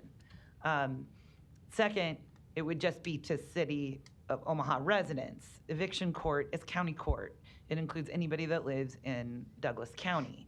So again, this would be extremely problematic, even to us TAP attorneys. So now what we have to look to see if you're within the city limit, then you're required to have an attorney, or you're not. You know what? We have a great program, and the attorneys are volunteer attorneys. If you put something like that in there, it's going to go more like criminal court, where the court would then be required to appoint an attorney and the county would have to pay for it. I don't think that the taxpayers should be in that situation where then now we're paying attorneys. No, you know what? There's a lot of us. Patrick, is it Kavanaugh? Because I know that I've been there. You know what? There's a lot of us attorneys that are willing to go volunteer. And we should keep doing that. And there's a lot of us attorneys and a lot of law firms that are willing to continue to donate money so that that program can continue. Make it a requirement that it be on the backs of taxpayers. That's what I disagree with. So I will continue to support the program, continue to volunteer for the program, but having something in here that says a city ordinance should mandate court-appointed counsel, that's not something we can do, and it really, in all honesty, is ignorant to leave it in here. Again, we're setting an expectation. If you want court-appointed counsel for tenants, that has to go before the legislature, and you got to change state law. And again, you're going to hear from counties, if they had to pay for that, it's going to increase. If you go look at the millions of dollars that are spent on court-appointed criminal counsel, and you want to look at evictions, sometimes on any given day, we can have upwards of 65 cases per day scheduled at 9 o'clock. So I just want to let you know the number of people coming through. And yes, it's great, and I want to, my hat's off to a number of the landlords out there that I work with your attorneys, and we're able to negotiate. Sometimes it's when they can get out, sometimes it's a payment plan. You know, there's various other things that we can negotiate, make incentives for the tenants. So if they're out by a certain date and the apartment's clean, you dismiss the case and there's not an eviction. It's a win-win. I agree. I think the program is fabulous. But again, that's not what this is doing. And so I think we need to eliminate that language so that people don't have the expectation that, number one, the city can do it or that we're going to do it. So that's why I support this amendment. Thank you. I don't think there's other lights. Was there a motion or a second on that one? I motioned it. Did you second? I will second. Okay, there's a motion and a second. Roll call. Bagley. Harding. Johnson. Melton. Palermo. Rowe. Mr. President. No. Motion failed, 2 to 5. The fourth item. I'm sorry. The fourth item, we've touched a little bit on this already, and that is found on page 30. And that's as it relates to rent control. Excuse me, just. Oh, well, just a minute. I do want to read part of this because I do think this is a little problematic in that it's not, if you will, a recommendation, but it is inside the plan, as we've talked about. It's kind of an inset or a sidebar, but it does have language in there that says during the community engagement process, rental control was encouraged, and I'm not sure who it was encouraged by. I think that broad statement gives question, at least to me, who was encouraging it? Was it the city personnel that was there? Was it the people coming through? Was it through the stakeholders? I'm not sure. So if it's being encouraged, but you're saying it's not part of the plan, but it's in the document, I think that gets a little confusing. It also goes on to say, however, developer involvement in funding should not be overlooked. Again, this kind of circles back to what we talked a little bit earlier on the impact fees, or at least on that strategy 2B with whether or not there was an affordability component to the development proposal, that there would be a fee involved. So again, this kind of language, I think, including it in this document gives an unreal expectation as to where we might go with this. And again, so I'll make the motion then to strike in its entirety column 3, rent control on page 30. I'll second. Motion and a second. No further lights. Roll call. Bagley. No. Harding. Yes. Johnson. Melton. Yes. Palermo. No. Rowe. No. Mr. President. No. Motion failed, 2 to 5. I believe that concludes. Mr. Harding, you're recognized. Yeah, I wanted to, and here's where I was going to conclude with maybe where Pete, you got me started, or we kind of started out, is that I understand the importance of this plan. I truly do. And as it's been mentioned, I did have these 4 amendments. There are others that I did have issue with and will have issue with as they move forward. But that's not to say that I don't find this document or this journey important, because I think it is.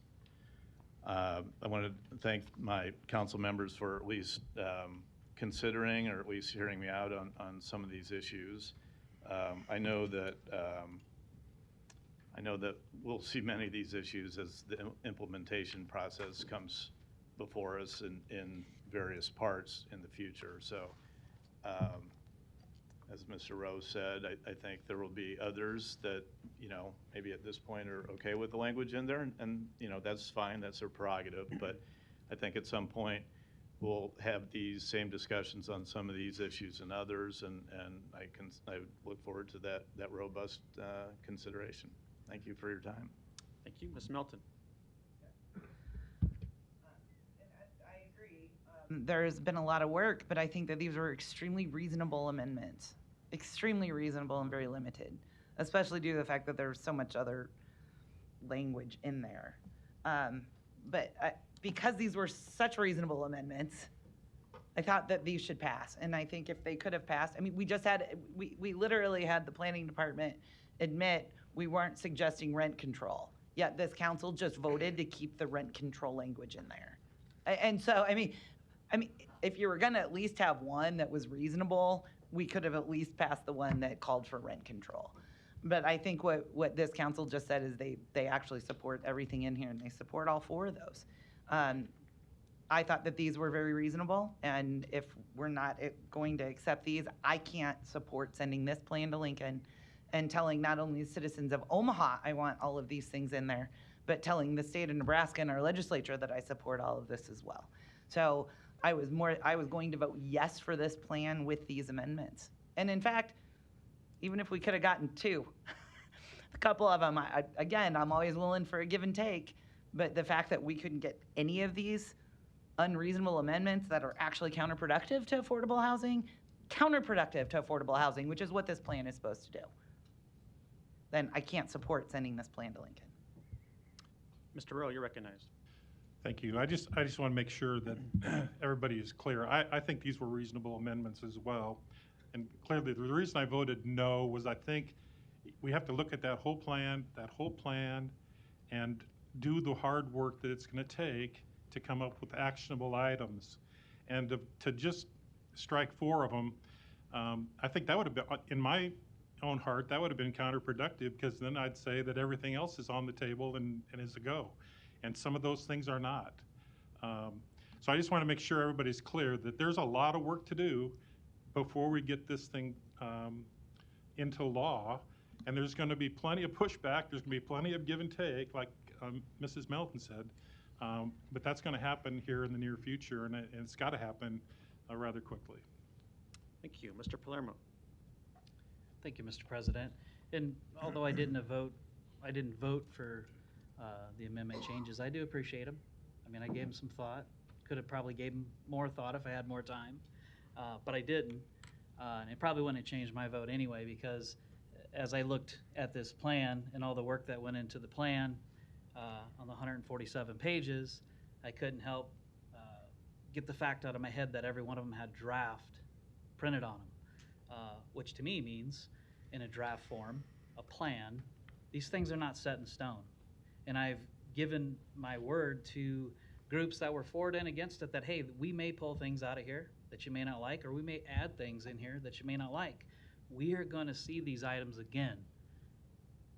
And I suppose if we didn't have a requirement to have this in by the end of the year, we would probably continue this for a few more months. But the facts are the facts. We have to have this in by the end of the year. And according to my calendar, we got 1 more meeting to do it.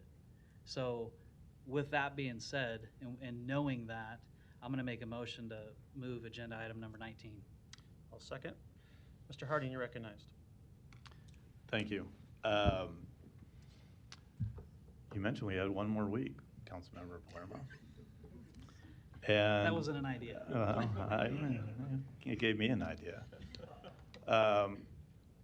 And Look, I will be voting no on this plan. Again, I think I've said it many times and hopefully clearly enough that people understand that I do see the need for, in spite of LB 866, I do see the need for having this plan, a plan.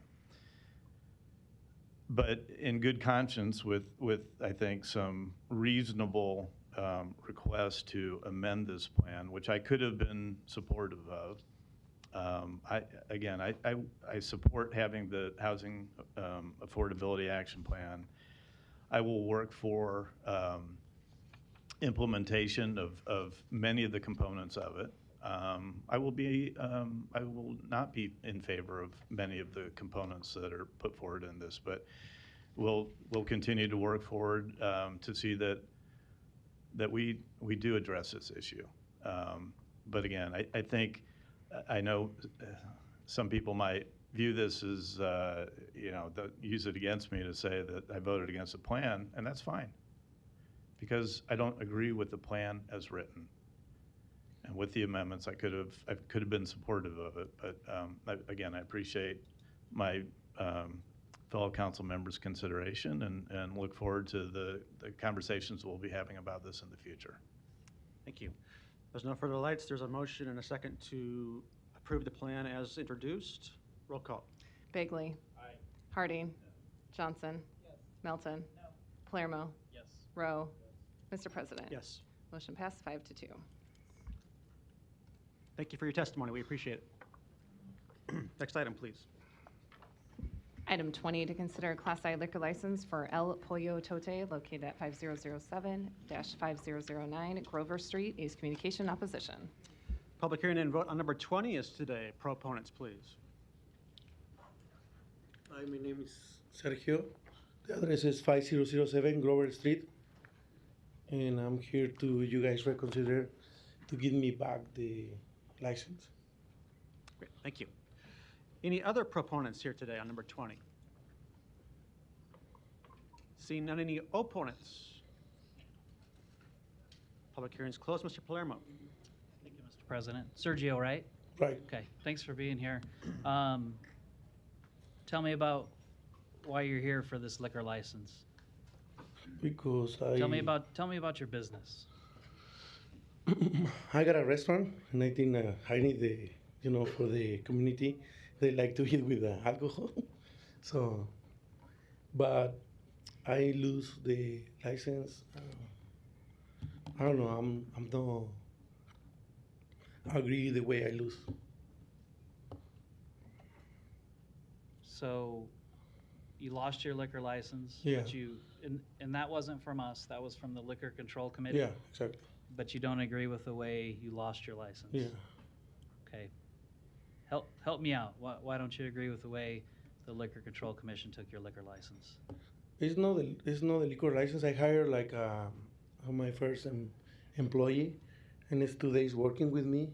I go to Restaurant Depot, and when I come back, it's like a cap because she didn't ask for the license, to the minor.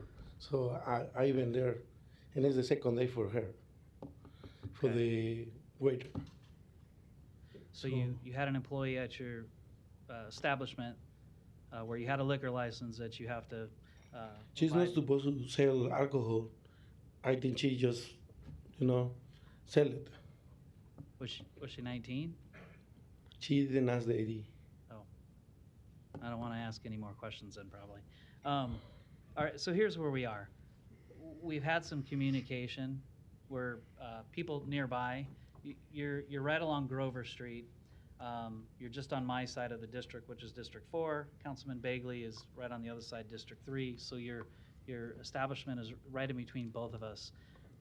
We've had people in the neighborhood that have they're opposed to you getting this liquor license, and some of it is from loud music and parties. Do you have loud parties there at your establishment? I got live music, and I think the neighborhood, it's too close to the apartments. Have you talked to anybody in the neighborhood about the problems? Has anybody ever called you or? No, nobody called me. What about litter? They complain, they call the cops, and cops come to the business, and they see everything normal, and they leave. Okay. And I certainly don't want to turn this into a hearing. But the problem is, we're the recommending body. For those, if you're here for a liquor license, you'll know we're the recommending body. We either are for the liquor license in front of us or against, and the recommendation goes down to Lincoln. The Liquor Control Commission will then make a decision based on past practices or whatever kind of issues they've had with you to decide whether to issue you a liquor license. The problem is, you had a liquor license, and then the Liquor Control Commission, and I can't pull it up, sorry, every time I try to pull some up, it freezes on me or I can't find it. But I don't know, what, 6-7 months ago? Yeah, here we go, thank you. So, June 7th is when you were asked to go down to Lincoln about your license. Did you appear in front of No. the You didn't? No, I didn't see the letter on time. Well, that's pretty important to them. I know. Because you know what happens if you don't appear? Yes. What do? They take my license. They take your liquor license. So the problem I have is we've had complaints in the neighborhood. You've already admitted on the record that you had an employee serve to somebody who was underage, and maybe that employee that was serving wasn't supposed to be serving. And most importantly, the body who issues liquor licenses has already taken yours away. So I'll wrap this up and make it quick. I don't believe with what we decide on here today will determine you getting a liquor license for your establishment. I hope you're very busy with just the food. I understand people want to drink with their meal as well, but with this in front of me, I just don't see it's going to happen unless you go down in front of them. So because of that, which I can't remember myself ever doing this, I'm going to recommend a denial on your liquor license. Ms. Milton, you're recognized. Thank you. I'm very concerned with what I saw coming from the Liquor Commission, the previous not showing up, the communication that we received about the loud music, continuing to disturb all of the neighbors, and that it's become a problem for the neighborhood. I think that there are multiple reasons at this point that maybe a liquor license at this location, due to the number of disturbances and safety concerns for the neighbors, that I'm supporting as the chair of the law committee that I sit on with Councilmember Palermo. This is something that we have to be very concerned with. But I would like to call up Mr. Wiesen, if I may. If you could just step aside, I'm gonna call our attorney up here. Ryan Wiesen, Assistant City Attorney. And Mr. Wiesen, our recommendation for denial for the reasons of disturbing the neighborhood, the number of complaints, the broken bottles, the serving, do you feel that's enough, or do you have any additional information to provide us for purposes of denial? All of those things may be taken into consideration by the council when determining whether to recommend an approval or denial of a liquor license. Things like the sanitation of the premises, the impact on the surrounding neighborhood, neighborhood opposition, previous complaints. I think it's an additional factor in this case would be the character and fitness of the applicant. And one factor that might impact that is the fact that a previous license for this applicant was canceled by the Liquor Control Commission for failing to show up at a mandatory meeting and essentially take responsibility for the licensee's actions, and that can impact the character and fitness of the applicant. The council could consider that when making its recommendation. Okay, and so at this point in time, due to basically the effect on the neighborhood, the sanitary issues around the bar, and the fact that it was canceled by the Liquor Commission previously for failure to appear for the show cause, you feel that gives us with those reasons, that gives us enough reason to deny the liquor license. Certainly, it's Oh. always within the discretion of the council what factors to give greater weight to or not. Okay. But that certainly would support a recommendation of denial if the council were to And you choose also that. said kind of the character. Is it true that this establishment also owes over $8,000 in restaurant tax? That I am unaware of the specific numbers on. Generally, again, the factors that the Liquor Control Commission considers are issues directly related to the liquor license, impact on the neighborhood, whether or not the license holder can follow the Nebraska Liquor Control Act and the rules and regulations of the Nebraska Liquor Control Commission, impact on law enforcement, impact on traffic control, things of that nature. All right, but I would also say that when you're collecting a tax from your customers and then you're not paying it, which provides for services such as police and fire and the other services that are provided by the city, you're literally stealing money from your customers and keeping it because you're collecting a tax that you're not then remitting to the city. So with that, I appreciate it, Mr. Wiesen. I just want to ask Mr. Curtis from City Finance, can you confirm or deny that there is taxes owed by the owner? Steve Curtis, City Finance. The last number that we have, and this could include some estimates because we may not have all the reporting, but it was $8,154.25. Thank you very much. That's not why I'm basing this denial. In fact, with most bar owners, what we want to do is work with them so that they can get that repaid. That's what I've always encouraged, and I think the city has always been very, very good at working with owners who maybe ran into a little bit of a financial issue, is working on some kind of payment plan to get that repaid. But I do think that it is just one of the factors that goes to character in addition to all of the others that I've previously stated, which is why I'm supporting Councilman Palermo's denial. Thank you. Mr. Bigley. Thanks, Mr. President. I also sit on the law committee with my senior council members who I've learned a great amount from since I've been on that law committee with them. And one of the things that just was drilled into my head early is, as Councilman Palermo said, that the Nebraska Liquor Control Commission is the ultimate authority.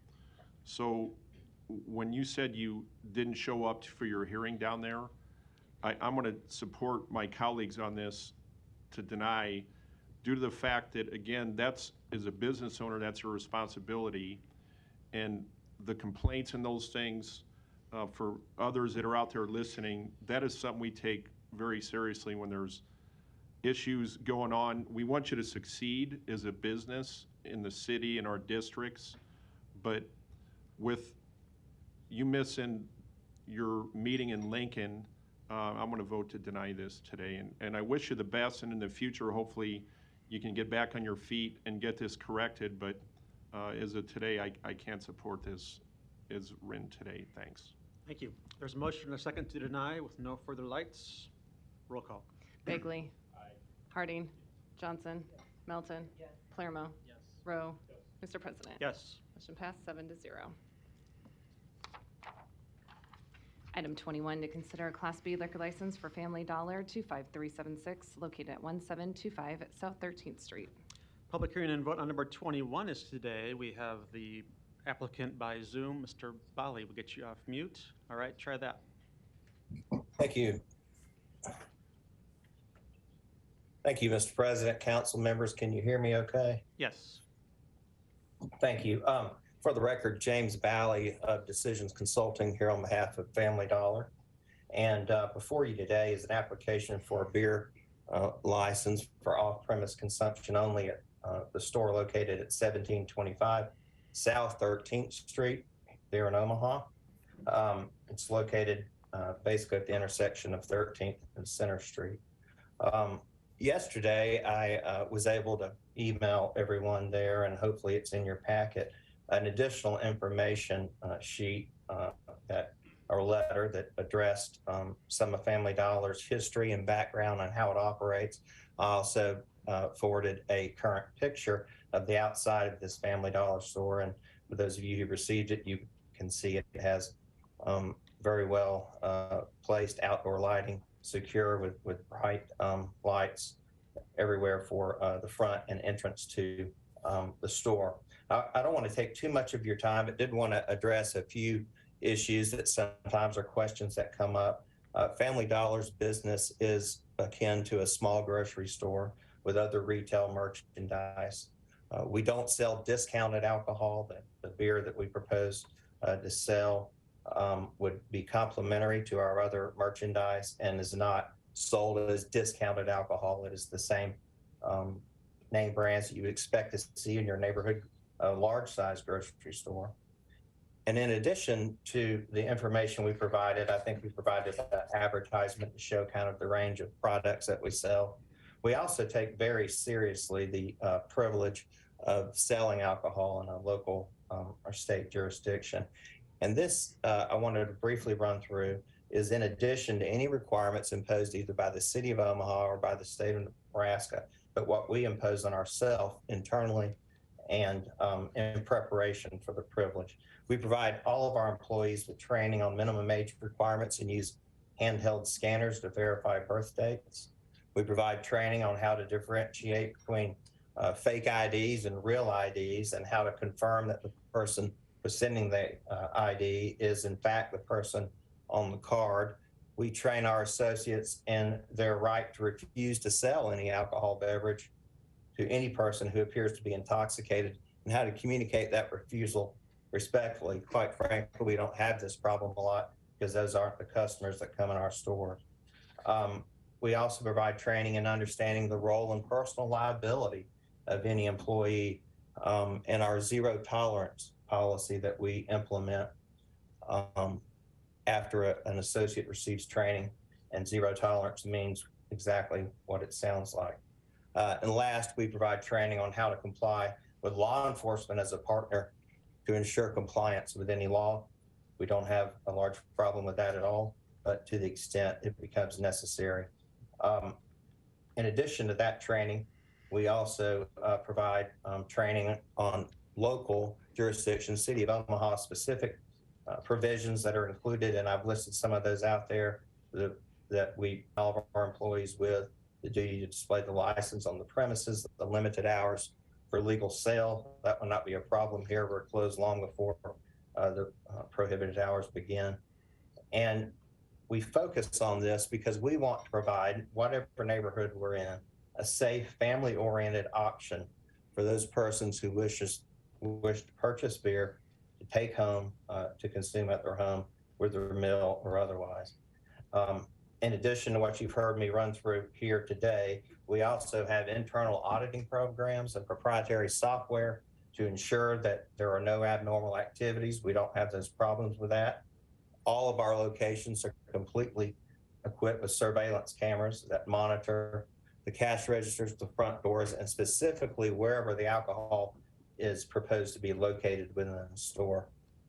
Okay. And because of the training and those compliance safeguards and procedures that we put in place on ourselves, we're proud to state that nationally our record of violations is 0.004%. And we're proud of that number. We want to get it lower, but we take the privilege seriously, and we would ask for your favorable consideration on this application. I'm available for any questions at the appropriate time. Thank you, Mr. President. Thank you. I think there will be some here in a minute. Any other proponents today? Seeing none, any opponents? Public hearing is closed. Mr. Begley. Thank you, Mr. President. I would like to make a motion, and I hate to do this on a liquor license, but to lay this over for 1 week to December 20th.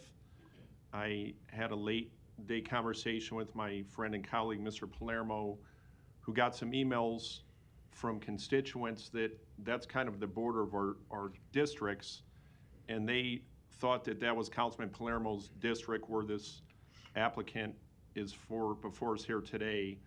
So I would make a motion to request to lay this over for 1 week. Would you like to continue that public hearing? Please. Right. And thank you, Mr. President. Mr. Belli, one quick observation. So we drove by today on my lunch hour, and I also sneak in there from time to time to get a Mountain Dew when I go down to Olson's to get a couple donuts to wash my donuts down. So I know that's a newer store you got there. As I pull into the lot, and I know that as I've been in there a few times, the people there, the dignity of those workers, they work super hard. It's a tough job. As I noticed on the east side of the property, on the fence line, there was a large couch in the brush area. And in fairness to your business that you're representing, I don't know if that's your property line or if that's the neighbors behind you, but I would hope that that could be removed because it would clean up not only the east side of the property, but also on the north side. There was a lot of trash on the north side of the building. So if you get that cleaned up in the next week, that would be great.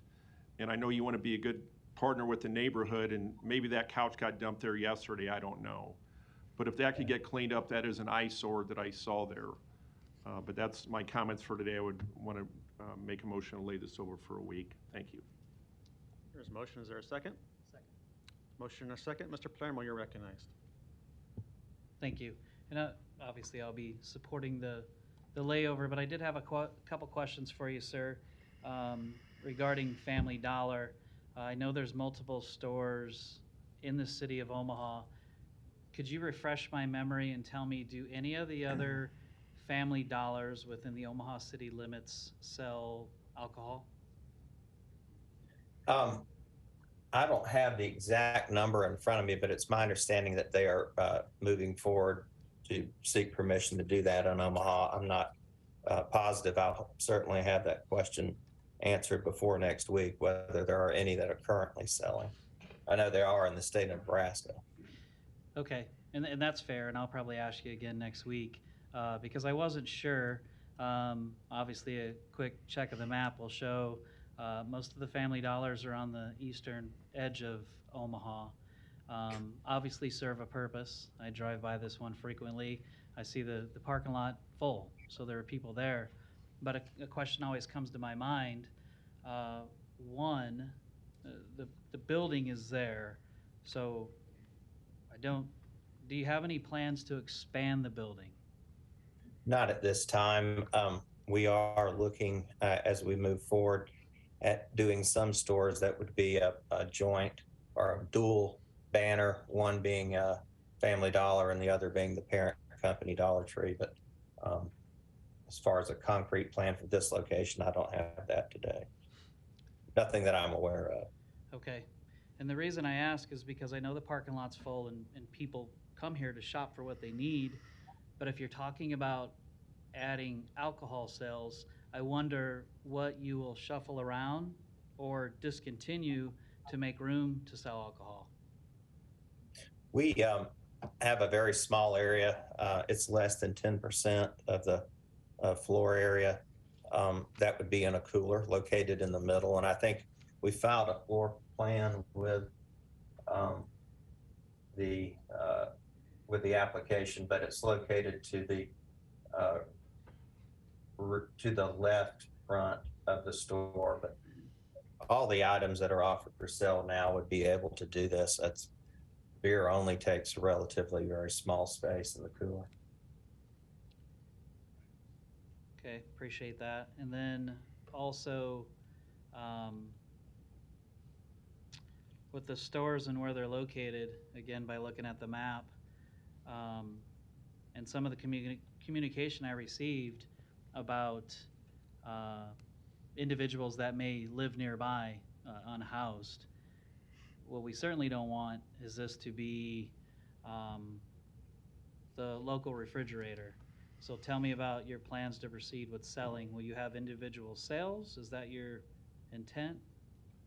It's not our intent. I believe that there may have been a question on some other Omaha licenses that another attorney here handled. But we have no objection at all to not selling singles. Again, this is not discounted. We're not looking to sell vape products or anything like that. So if that was something that the council deemed appropriate to put on a recommendation, we would not object to that at all. Okay, thank you, sir. And one thing I'll leave you with, because you have such good lighting, the litter around your store is very visible, even at nighttime. So I'm going to drive by next Tuesday, or maybe Monday night in the dark, and I hope to see that cleaned up. Thank you. Thank you. Thank There's no further lights. There's a motion and a second to lay over for 1 week and continue the public hearing. Yes. Roll call. Bagley. Harding. Johnson. Melton. Palermo. Rowe. Mr. President. Yes. Motion passed 7-0. Thank you. Item 22, to consider a Class C liquor license for Sofra Brunch located at 220 South 31st Street, Suite 3101. Public hearing and vote on number 22 is today. We have the proponent by Zoom, Niels Joka. We'll get you off mute here in a second. There you go. Try that. Yes, thank you for this opportunity to the City Council. Sofra Brunch is located in Midtown, right on Farnham Street. We're open from 7 a.m. to 2:30 every day, with the expectation that alcohol would mainly be selling during business hours on Saturdays and Sundays.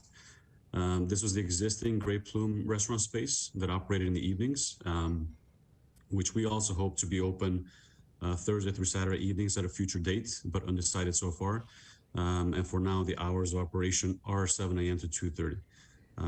We offer the proper training for existing and for any new employees that come on board. We have cameras around the whole restaurant, with 2 of them specifically covering all areas of the bar. So we take this very seriously, and ask for your favorable consideration for an alcohol license, as we believe is detrimental to us succeeding as a restaurant in the long term, as Midtown area and Blackstone area grow together. Thanks. And Niels, just your name and address for the record, please. Yes, Niels Joja at 11639 Monroe Street in Omaha, Nebraska, 68137. Great, thank you. Any other proponents that want to speak today? Seeing none, any opponents? Public hearing's closed. We do need to waive rule number 7. Motion to approve with a waiver of rule number 7. Got to sneak that in, thanks. I'll second. Roll call. Bagley. Aye. Harding. Johnson. Melton. Palermo. Rowe. Mr. President. Yes. Motion passed 7-0. Thank you. 300 feet.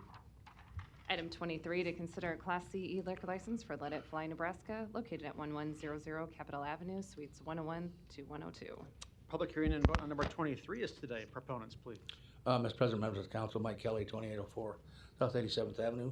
This is a new sports bar going on in the Capitol area, Capitol Grill area, and we would hear for any questions.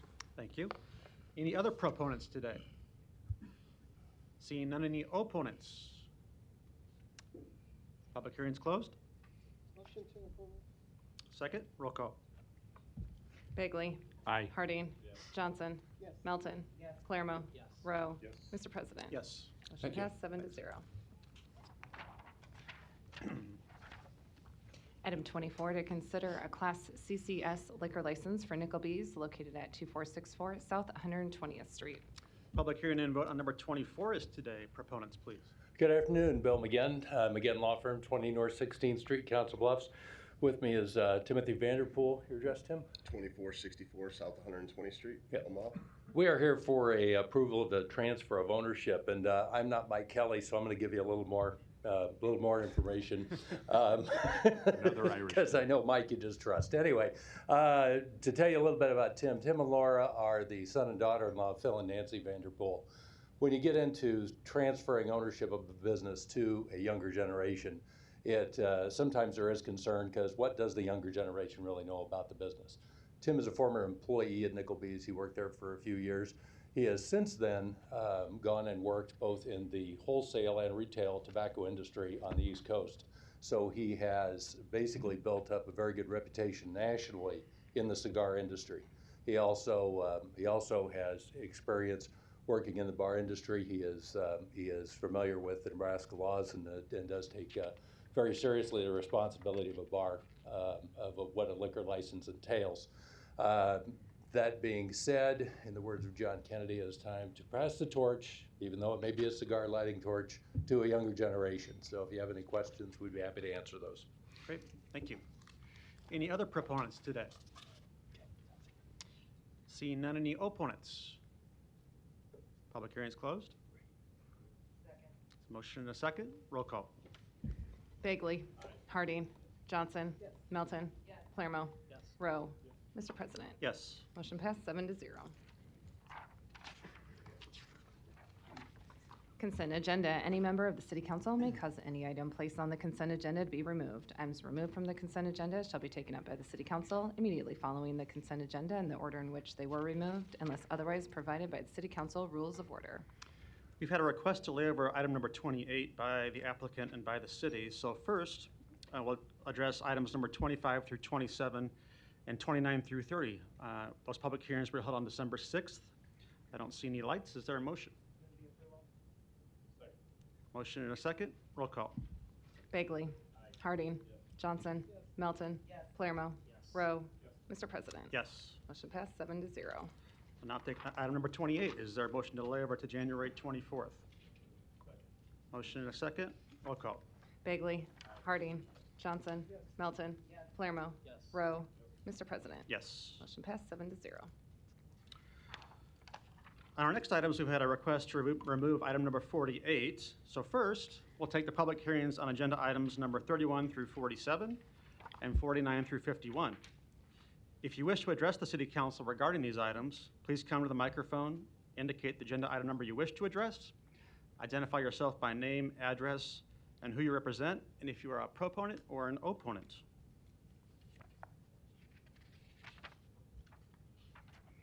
I don't see any. Public hearing is closed.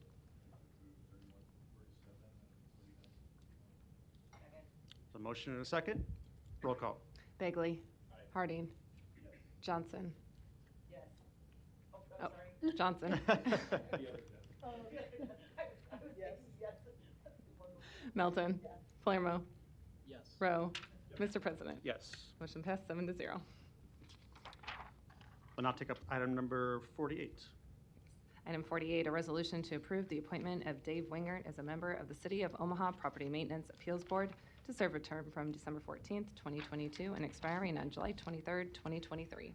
Public hearing on number 48 is today. Any proponents? Seeing none, any opponents? Public hearing is closed. Ms. Johnson, you're recognized. Yes, is Mr. Wingert available?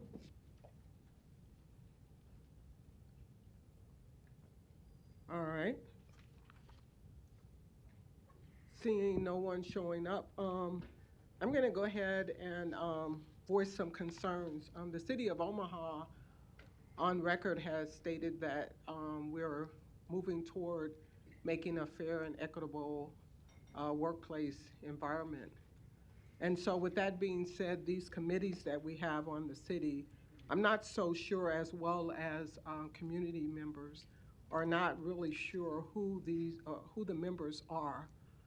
Currently, the website does not show that there is a diverse group of individuals on these committees, and I've asked over and over again that these appointments at least have the resume includes a photo, or that someone would show up to present to the residents of Omaha, Nebraska, who is serving on these committees.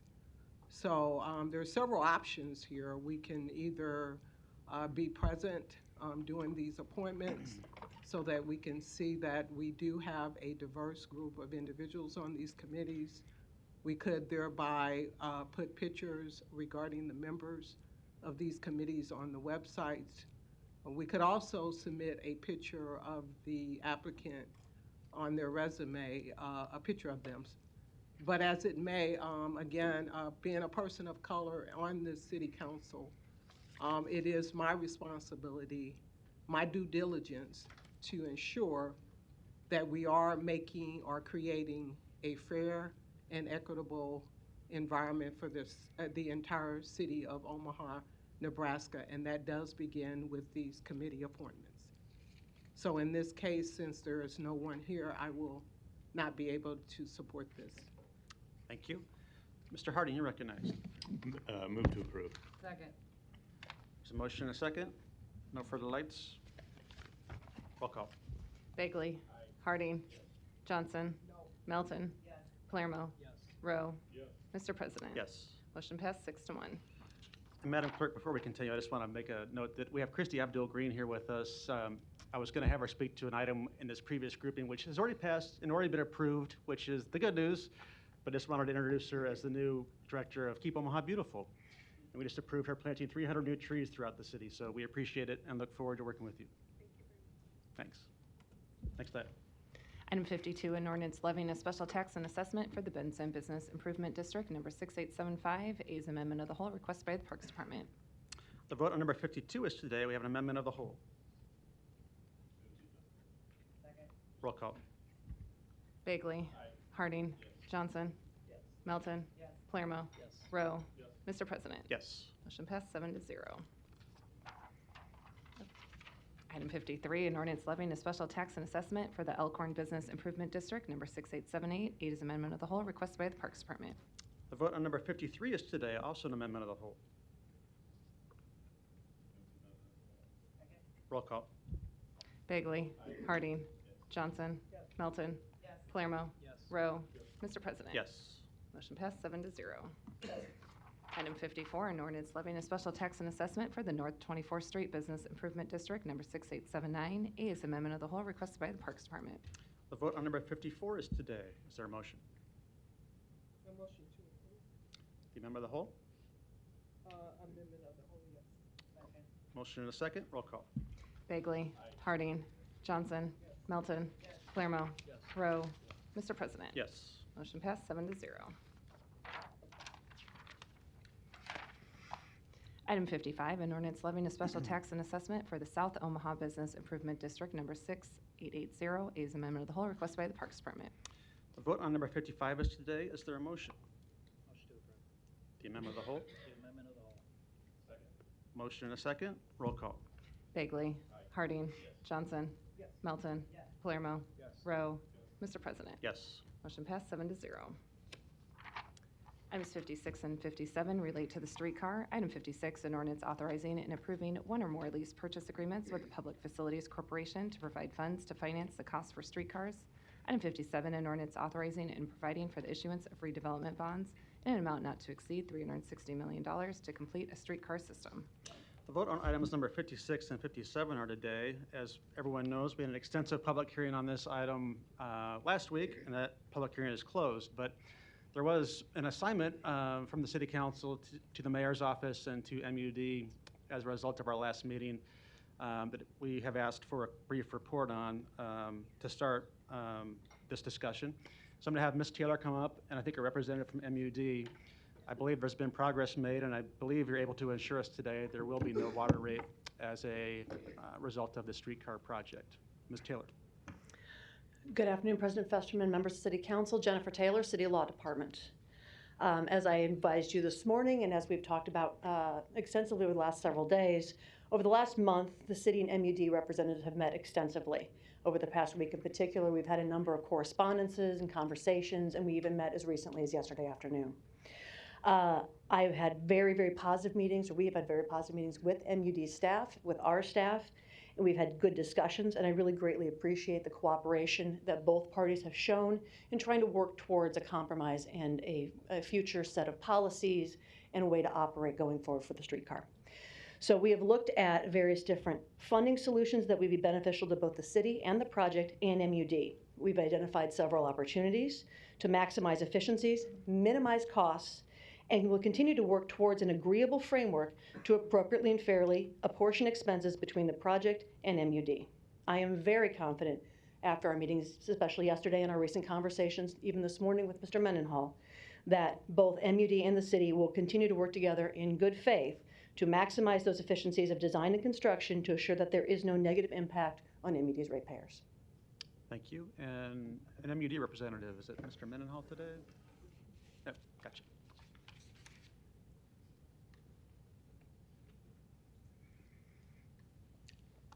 Good afternoon. Mark Mendenhall, Senior Vice President, General Counsel, Metropolitan Utilities District, 7350 World Communications Drive.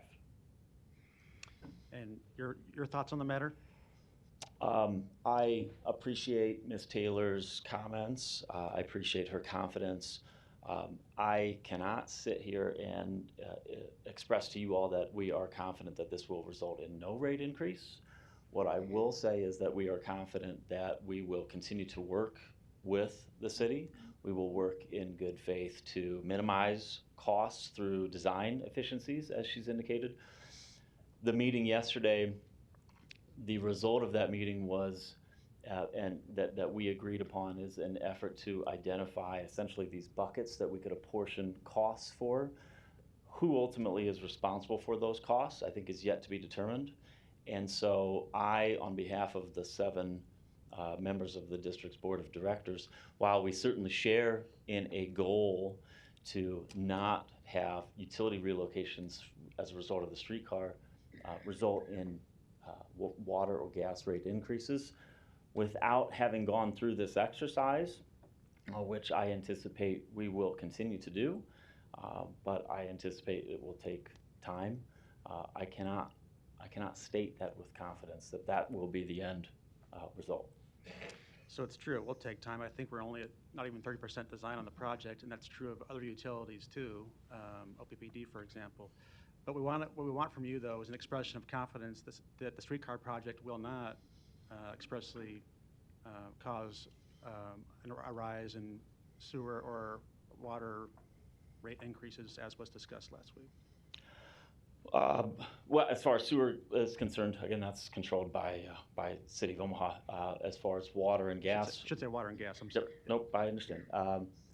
What I am able to say is that we are here and we expect to continue to work with the city in an effort to minimize costs through the design process, and further, that we will work towards a collective, what I believe is a collective shared goal that would result in no water or gas rate increases and no tax increases. Okay. That's as much as I can say, Mr. President. Thank you. That's what I was looking for.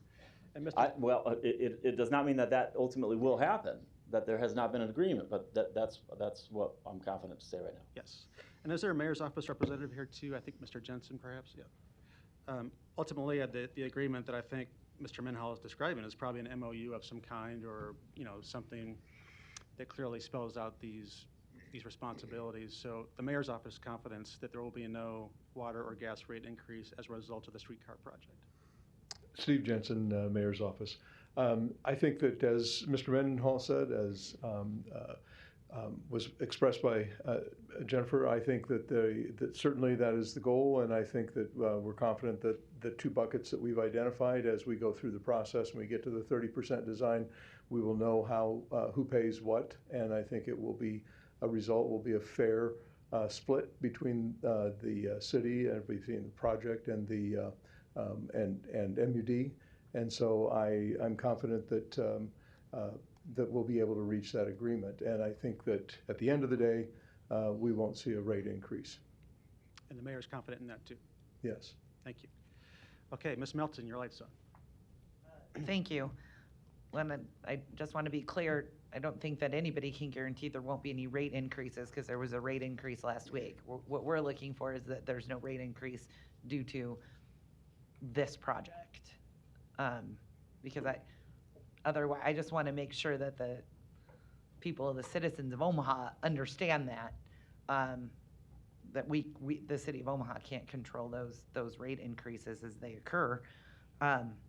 We just don't want this project to create the additional expense. But Ms. Taylor, if I could have you come back up. Jennifer Taylor, City Law Department. Thank you. I mean, are you confident that you're going to be able to work this out? Because I had really wanted to see some kind of agreement. I actually thought an agreement had been reached, but I was out this morning. So we haven't reached a tentative agreement at this point. No, what we have discussed, and I appreciate Mr. Mendenhall is being accurate as an attorney would be. We can't predict everything, so I can't guarantee you that we'll absolutely agree 100% on everything. But I am confident that we had a very good meeting yesterday. I am confident that we can find a way to fairly and appropriately apportion the cost to the project and to MUD in a way that both parties feel are fair. What we did yesterday is we set forth the beginnings of a dialogue that will determine what costs we think are appropriate project costs and what costs that all the parties agree are appropriate MED costs, and continue to work through that to maximize those efficiencies to reduce the cost overall. As we work through that, we'll identify those line items that are belong to each party, and I have no doubt we'll come to an agreement. Because at this point, we don't know what the cost is going to be because it's only 30% design. So when we were presented with percentages of rate increases last week, there was no way to actually put any figures behind that to say that they were accurate. Correct, which is why I think what we discussed yesterday when we met in person was it seemed to make more sense to identify which types of costs would be appropriate for each party to absorb. And then once we understand what those costs are, we've already identified that's a project cost, that's an immediate cost. So that's what we're working towards, and I think we're going to get there very easily. Okay. I mean, I may be more confident than Mr. Mendenhall, but I think we've got a very good cooperative rapport going, and I have no doubt we can get there. Okay. Thank you for that. I appreciate that. Thank you. Ms. Johnson, you're recognized. Thank you, Mr. President.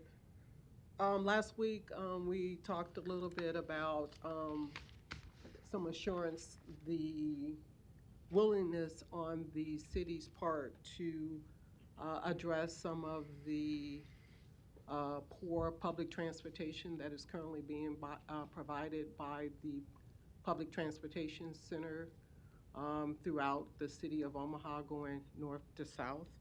Mr. Jensen indicated that he was going to come back today and provide some additional information. I've gotten a letter from Metro indicating some plans about some long-term strategic plan. Again, no confirmation of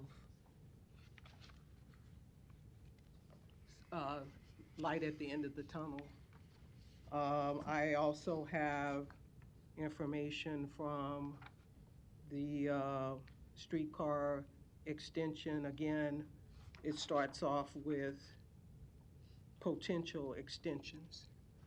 Again, my concern or my question was to show the action that the city is willing to put sweat in the game to address the poor transportation that is currently being provided by public transportation throughout the city of Omaha in underserved communities, north and south.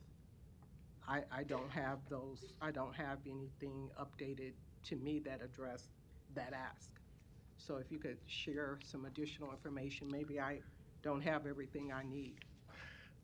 Steve Jensen, the mayor's office. As you requested last week, we reached out to Metro regarding their plans for North 24th Street and for bus shelters. And so the correspondence that you have from Metro lays out what they're working on. I think in there you'll find a portion where they say that they're looking forward to moving forward with their plans for North 24th Street and for bus shelters for the system. So, what I can tell you is what they said in their memo that you have, and the plans that they have for moving forward. So it's a Metro responsibility to do transit. City works with them and is happy to help them in any way we can. We're anxious to see how their plan moves forward. We're happy to work with them on that plan, but that's really a Metro responsibility.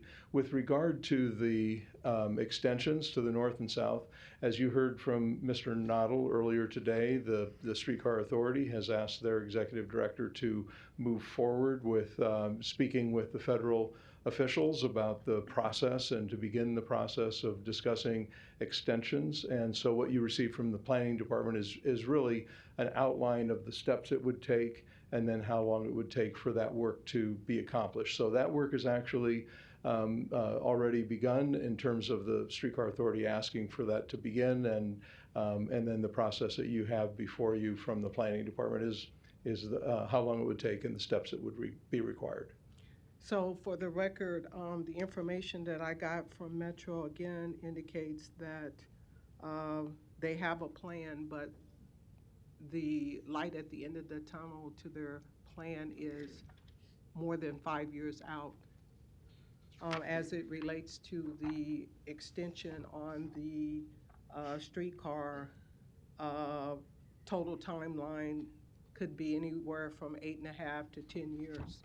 Again, I'm in the same spot that I was in last week, where there's no light at the end of the tunnel for public transportation to be fixed going north to south anytime soon. Meanwhile, individuals are without bus shelters in underserved communities.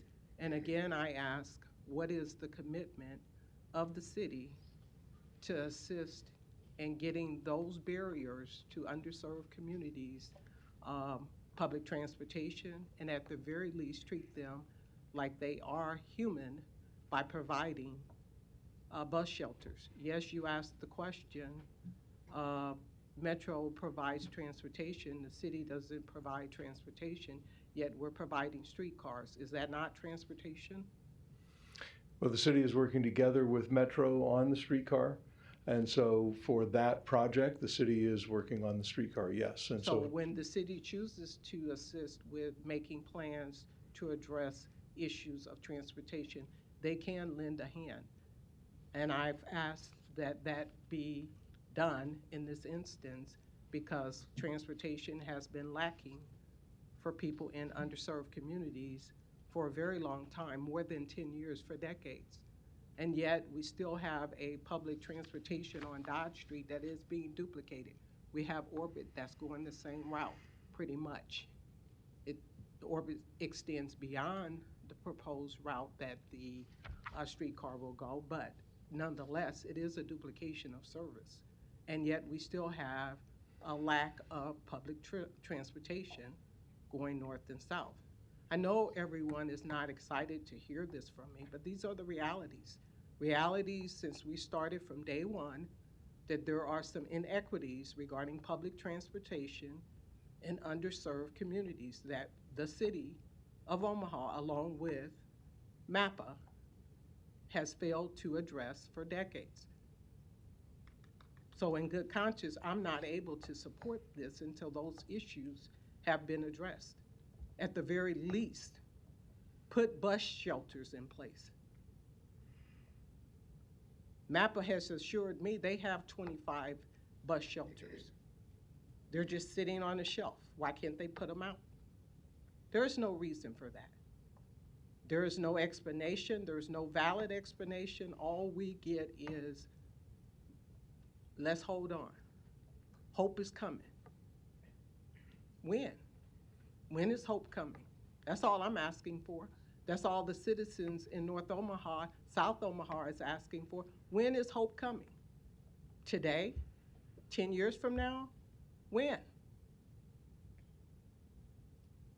Put that amount of dedication that is being put on streetcar into providing a plan to address the underserved community in this city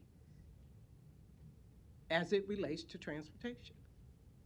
It's a reasonable, fair request.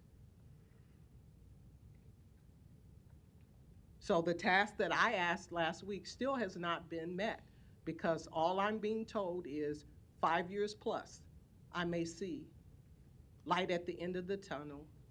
Folks may see reliable transportation going north to south. May, emphasis on may. Thank you. Thank you. Mr. Begley, you're recognized. Thanks, Mr. President. A comment and then I got a question. And I'm sorry to see that Mr. Rubin, who spoke last week, isn't here today.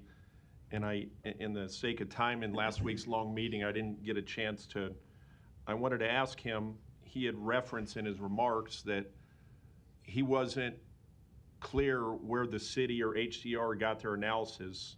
So when he wrote his op-ed in the paper and prior comments he made, I thought it struck me that he said he didn't know where those statistics came from. So in talking to people within the city and HDR, nobody had heard from Mr. Rubin when he wrote that story. So I wish I could have asked him that, because I found it odd that he made that clear in his remarks, but yet he never, that anybody at HCR that I talked to, and they looked for me in the city as well, that he didn't reach out to anybody to clarify where they got their statistics, because maybe he would have maybe understood them a little better than when he wrote his op-ed. So question for Jennifer, please.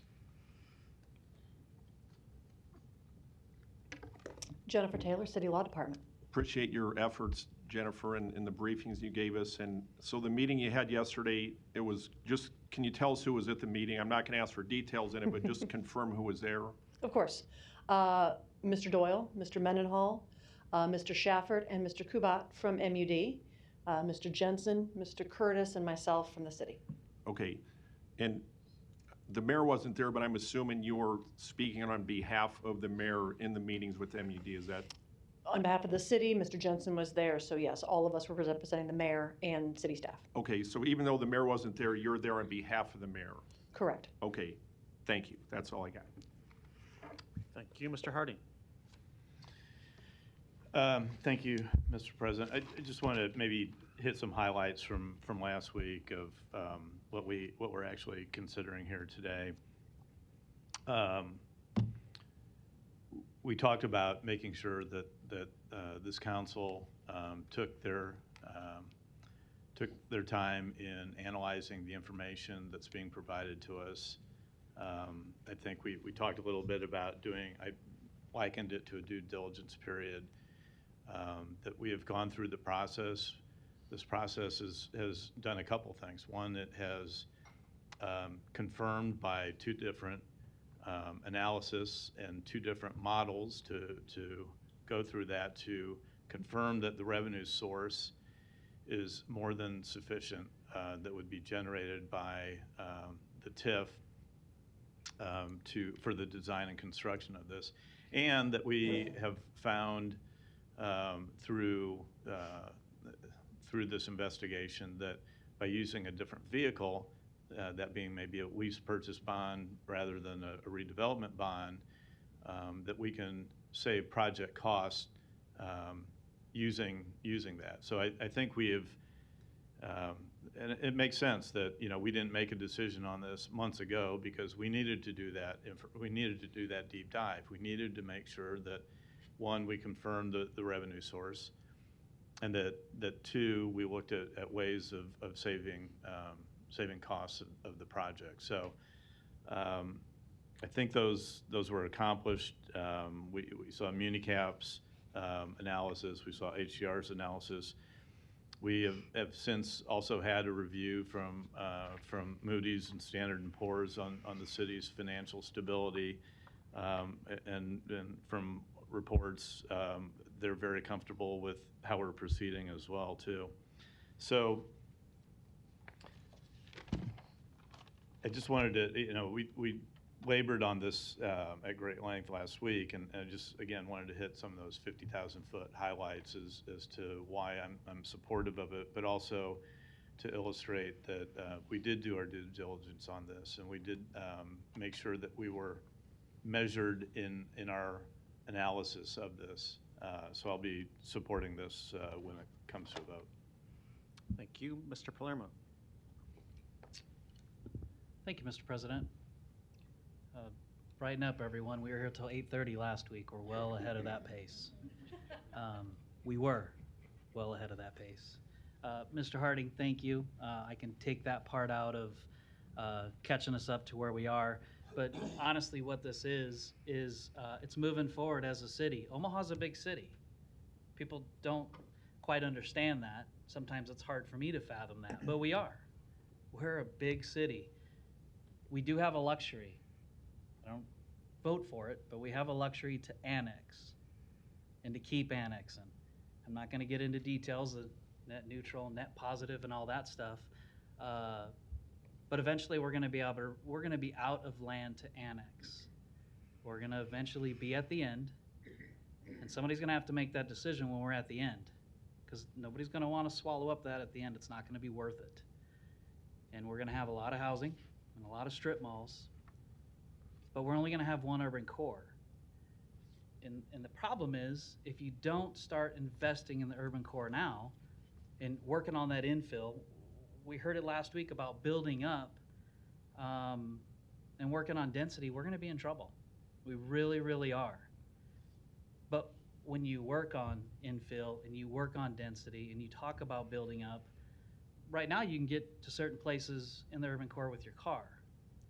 But before long, you're not going to be able to, especially when we bring in and add to the businesses we have here and put them in certain places within that urban core. So I've heard so many emails over the course of the last 5 or 6 years being on this council about how everyone was against the streetcar. I've heard everything from just make it a trolley and we don't need it and nobody's going to ride it. And then we had another wrinkle last week of the MED part, which I'll get to eventually. But you have to think about what's happening with the city of Omaha. And again, when I talk about the urban core, we're not just talking about putting a fixed rail in. We're talking about creating jobs, especially jobs that my district fulfills within this city, that tourism offers. There's going to be jobs up and down this corridor. There will be jobs added to this urban core area that we need, and they're going to be good jobs. And not only that, besides the jobs, there's going to be business owners that are needed within this urban core, because we're going to create a lot of businesses besides housing. And then you talk about those who are going to build this. These are going to be union jobs, hopefully, skilled jobs, of course, that are going to build along this urban circulator. I mean, that's what it's going to be. We're going to need a way to get a large amount of people around the urban core, because eventually we're going to be out of land. I think the last time I asked the planning director, he might have said 25 years. And I think I questioned that we would be to a point where annexation would come to a halt. I think it's a lot less than that. Look around. Other cities are slowing up. Omaha's not doing that. It's not just the mindset of the urban core. It's about attracting, retaining, and building with what we have. Now, that's the other part of it. That's what we have got away from of what's in front of us to vote on today. So as we hear about people that don't want to ride it or they're not going to ride it, hey, I'm probably one of them with some of my friends. Maybe we won't ride it. I'm sure there'll be a time I will, but I'm still going to need a car. That's okay. There's still a benefit to the city of Omaha with having a fixed rail system in the urban core. And I'm not even going to go into the part of where we expand north and south, which is obviously 2.0, both sides moving forward. But there are people that will live in this urban core, that will work in this urban core, that will raise their family in this urban core, that will depend on this to get around. And when I said last week that we couldn't have did it before, we couldn't have. We didn't have a way to pay for it without going the federal route, which takes forever, and there's so many stipulations. We have a corridor within the city along this proposed route that has development there to finally figure out a way to pay for this. It is there. And the longer we wait, it's going to go away, because the funding sources just isn't going to be there. So it truly is now or never to move forward with this. If you're not going to ride it, don't ride it. But I promise you, the economic development along it, you will benefit from. You will absolutely benefit from. So that's the other part, adding on to Councilmember Harding's of where we are and to get us caught up. So besides the people who said they're not going to ride it, and a good email I got even today was, yeah, Vinny, we're down here at the club, we're all against it. And I sent back, I said, well, I'm sure you're against the CHI Center too, and maybe the Leahy Park, and a couple other things. And the person responded back and said, yeah, you're right. We'll wait. We have to take this step as a city. It is truly now or never. That's the bottom line. We have to sell these bonds, or we have to get these bonds ready to sell to move forward with the Mutual of Omaha Tower. We need that in the urban core. We want that in the urban core. This is $1 billion of development and jobs that will be created around this building. Who doesn't want another skyscraper in Omaha? I do. If you don't, we got a lot of suburbs around us, and they'll gladly take you. I want this in Omaha. I want the streetcar in Omaha. I will stand by what we're doing, knowing, again, that we're going to be out of room, folks. We really are. And then what? Then you're going to say, man, I wish the city would have did something to build up. Now look at us. So 1857, we were incorporated. And I had to look at the plaque. I knew it was like that. 57, 59. Sometimes you forget those years. And shortly after that, some of these gas and water mains were put in the city of Omaha. Think about that, 140 years ago. So when we have an opponent come up and say, well, we think, but maybe we're going to work on it. We don't think there's going to be a rate increase. It hits the news, and that's the story. People forget about what's really important here, which is the streetcar, and the story becomes, well, don't vote for that streetcar, Vinny, because my MED is going to go up. Well, guess what, folks? It's going up next year anyway. I assume. Sorry for you board members who don't vote on a rate increase, but that's just the way it works. See, MED is a great company, and they're just like the city. They have great, great employees. And they're set up to serve our city from the river to the east to the river to the west and the one to the south. They call that the triangle. The gas is a little different. It's bought and sold just like a commodity. They cannot determine the gas rates. It's a supply and demand issue.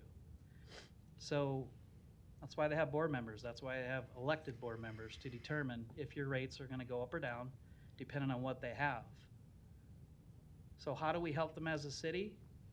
How do we solve a direct benefit to their issue of selling more gas? Because here's how MED works. If you have a meter on your house, if you have a water meter, you use water, it goes through and you get a bill. If you have a gas meter, it goes through and it clicks, and I think it's a therm, I'll call it. And that's MED's cash register. I'm sorry I'm giving you the tutorial, but with all the emails I have, I feel it's important to explain this to folks that are listening and those that are here. And every time that meter moves, their cash register clicks. That's what keeps their rates low. See, MED's rates have to be lower than those who surround them, otherwise they can get swallowed up. That's just the way it is. So as we grow, MED grows.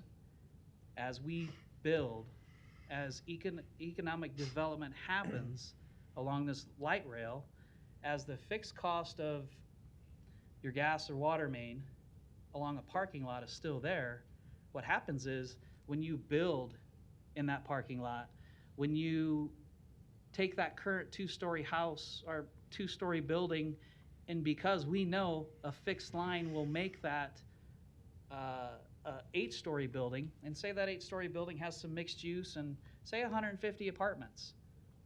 Well, each apartment's probably going to be individually metered, and back to the cash register thing. This is what happens. MED will collect, and it's great for them because it helps all of us. The more people that use gas and water, the lower our rates are. As we work on infill, as we work on development, changes do happen. Reminder, the lines they put underground, and I don't know if they're 6, 8, 16, 24. I'm sure cast iron, if they're 140 years old.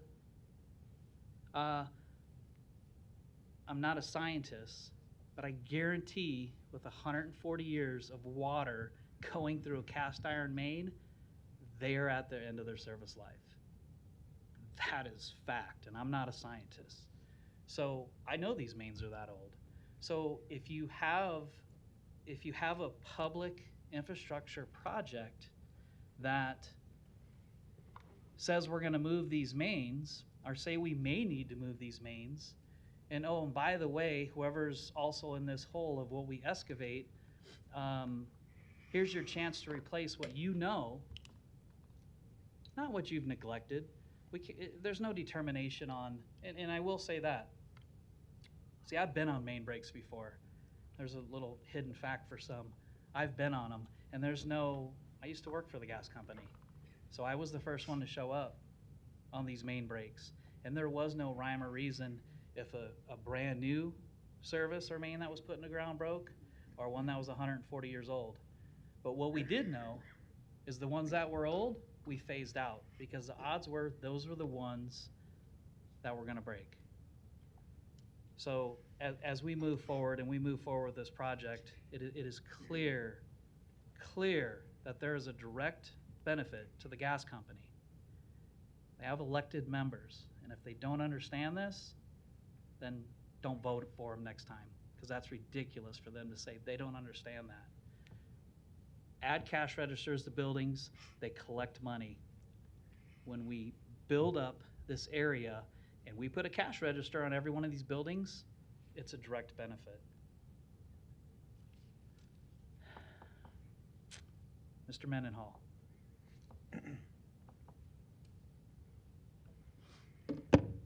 Mark Mendenhall, 7350 World Communications Drive. How are you, sir? Well,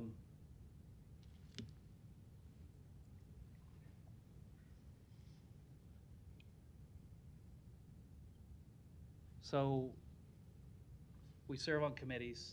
I ask a lot of questions, and a lot of it pertains to how we as a city can manage our budget and keep costs low for people. And I used to be the chair of the Public Works Committee, and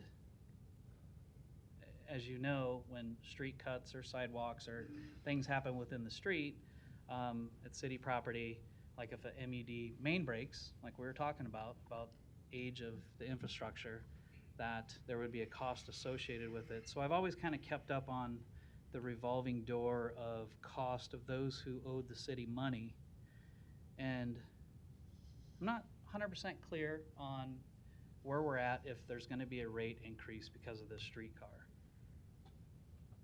I think with what I laid out, if those who sent you here didn't hear that, then they probably need to refigure out what's going on along this line, and maybe they don't know. But what I do know is that I asked for information from our city, and I said, we haven't raised our mill levy. We maintain a budget, and we do it when people owe us money. And I know at one time MED owed us a lot of money for street cuts or for sidewalks or for whatever panel work we had. And we stayed open for business. You were still able to flush your toilet and your signals worked and police and fire still showed up. But we did this when people owed us money. Now, I heard you come up and say you're going to work in good faith and effort with the city to make sure we can work together and hopefully not be much more of a rate increase that there would already be for the ratepayers. But what I know is MUD owes the city about $2 million right now to the Public Works Department.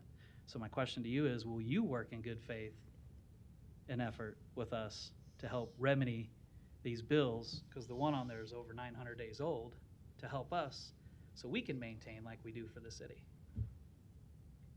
and the question is, Will you work in good faith with the city to help with the bills that MUD owes the city?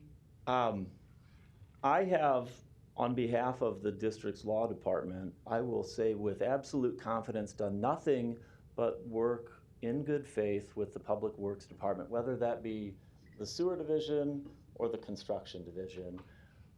There have been various changes within personnel within the city side that I think have contributed to delays to submit invoicing. There have been some changes within the district's construction division that have also contributed. To the best of my knowledge, Mr. Palermo, the district is well caught up, and your $2 million figure, I don't have the benefit of whatever you're looking at. I honestly don't know what you're talking about. There have been payments made. I just approved one for just yesterday for $130,000 for paving cuts, just like you've been explaining, for a period of September 16th to September 30th of 2022 So from my perspective, absent any disputes, and there are disputes, as you can imagine, when there is a pavement cut, our team, and I would say whether it be our claims division, our construction division, from my perspective, works well with the public works division at that level. When there have been disputes, and there have been and there will be, on how far the cut should be expanded, how much underminement might be as a result of the break, we have always worked in good faith. There was a delay over the period of, I would say, 2021, as a result of, as I described it, some personnel changes.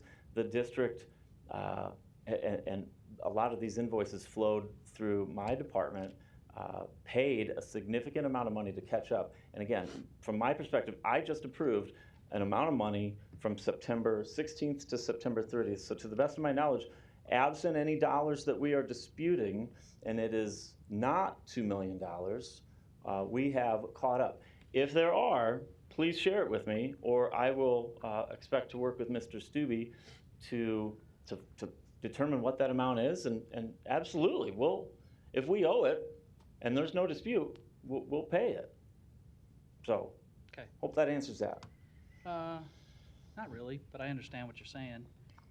You came up here and said you're going to work in good faith with the city of Omaha to make sure ratepayers don't absorb the cost of a dedicated light rail going in.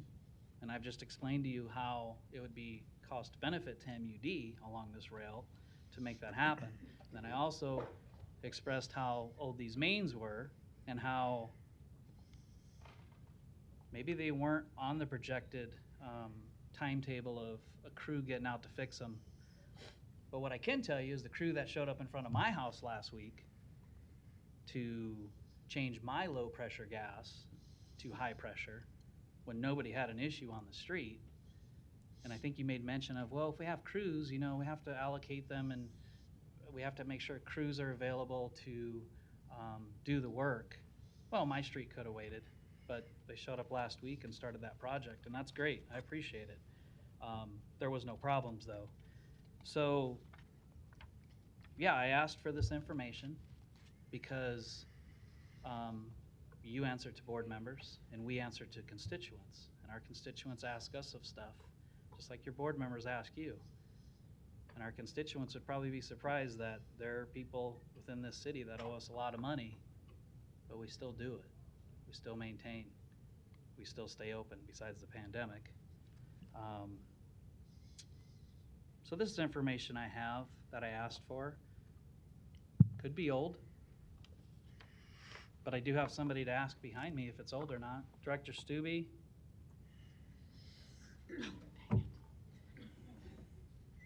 I talked too long. He's gone.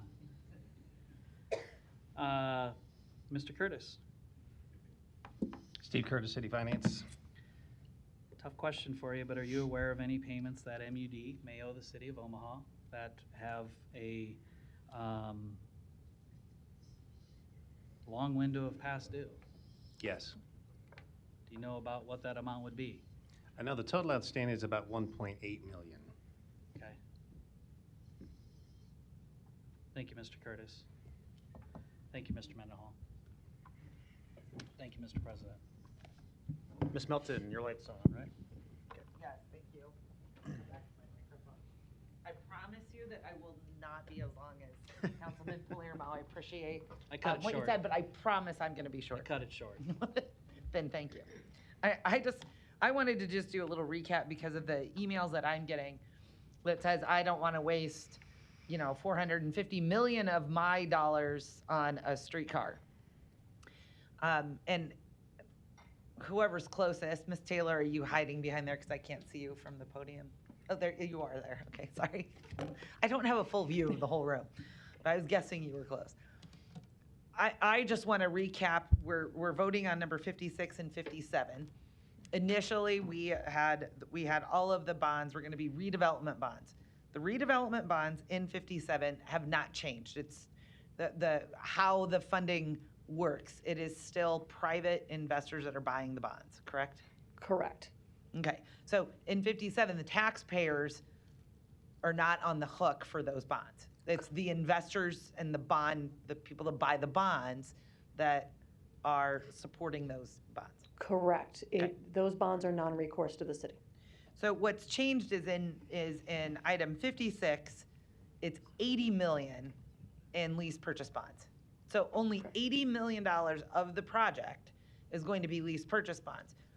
Those bonds are still going to be paid for by the TIF, by the TIF money that the developers will be paying, correct? Correct. Okay. The only difference between the two is in the event there is not enough development to pay the $80 million bonds back, which we would have to have zero development for the taxpayers to be on the hook for 80 million.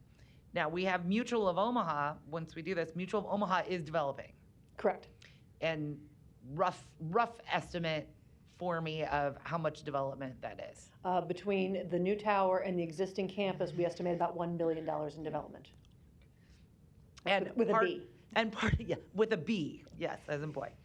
And with that, we know that that's guaranteed development, which means the lease purchase bonds will be paid back through the money that Mutual of Omaha will be then paying into the fund.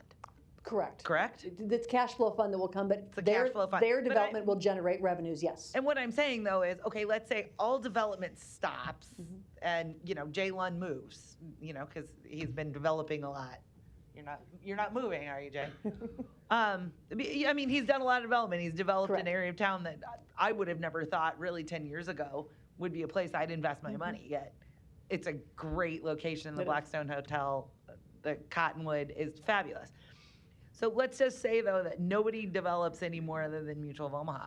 It's still not going to be the taxpayers on the hook for these bonds because we have enough development really in Mutual of Omaha's campuses to pay these bonds. Isn't that correct? Correct. And then with the additional development, with the other developers that will be developing, that will fund the lease purchase bonds. So the only difference is we have 80 million will be backed by taxpayers in the event there's no development whatsoever and Mutual of Omaha doesn't build.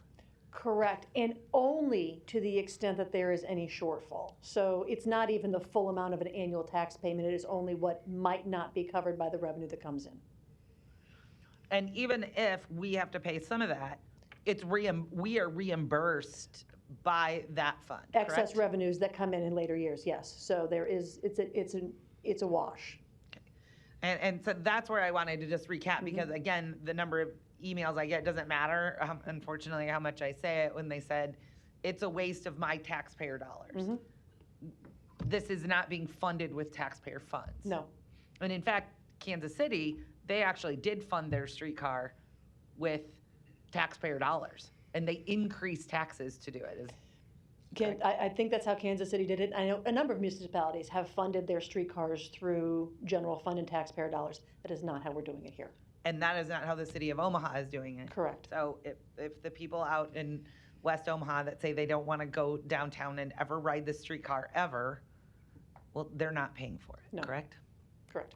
Okay, and that's what I really just wanted to call that out, that first of all, it's only 80 million, that there's some slight chance the taxpayer would have to pay if zero development happens in Omaha. And that's just,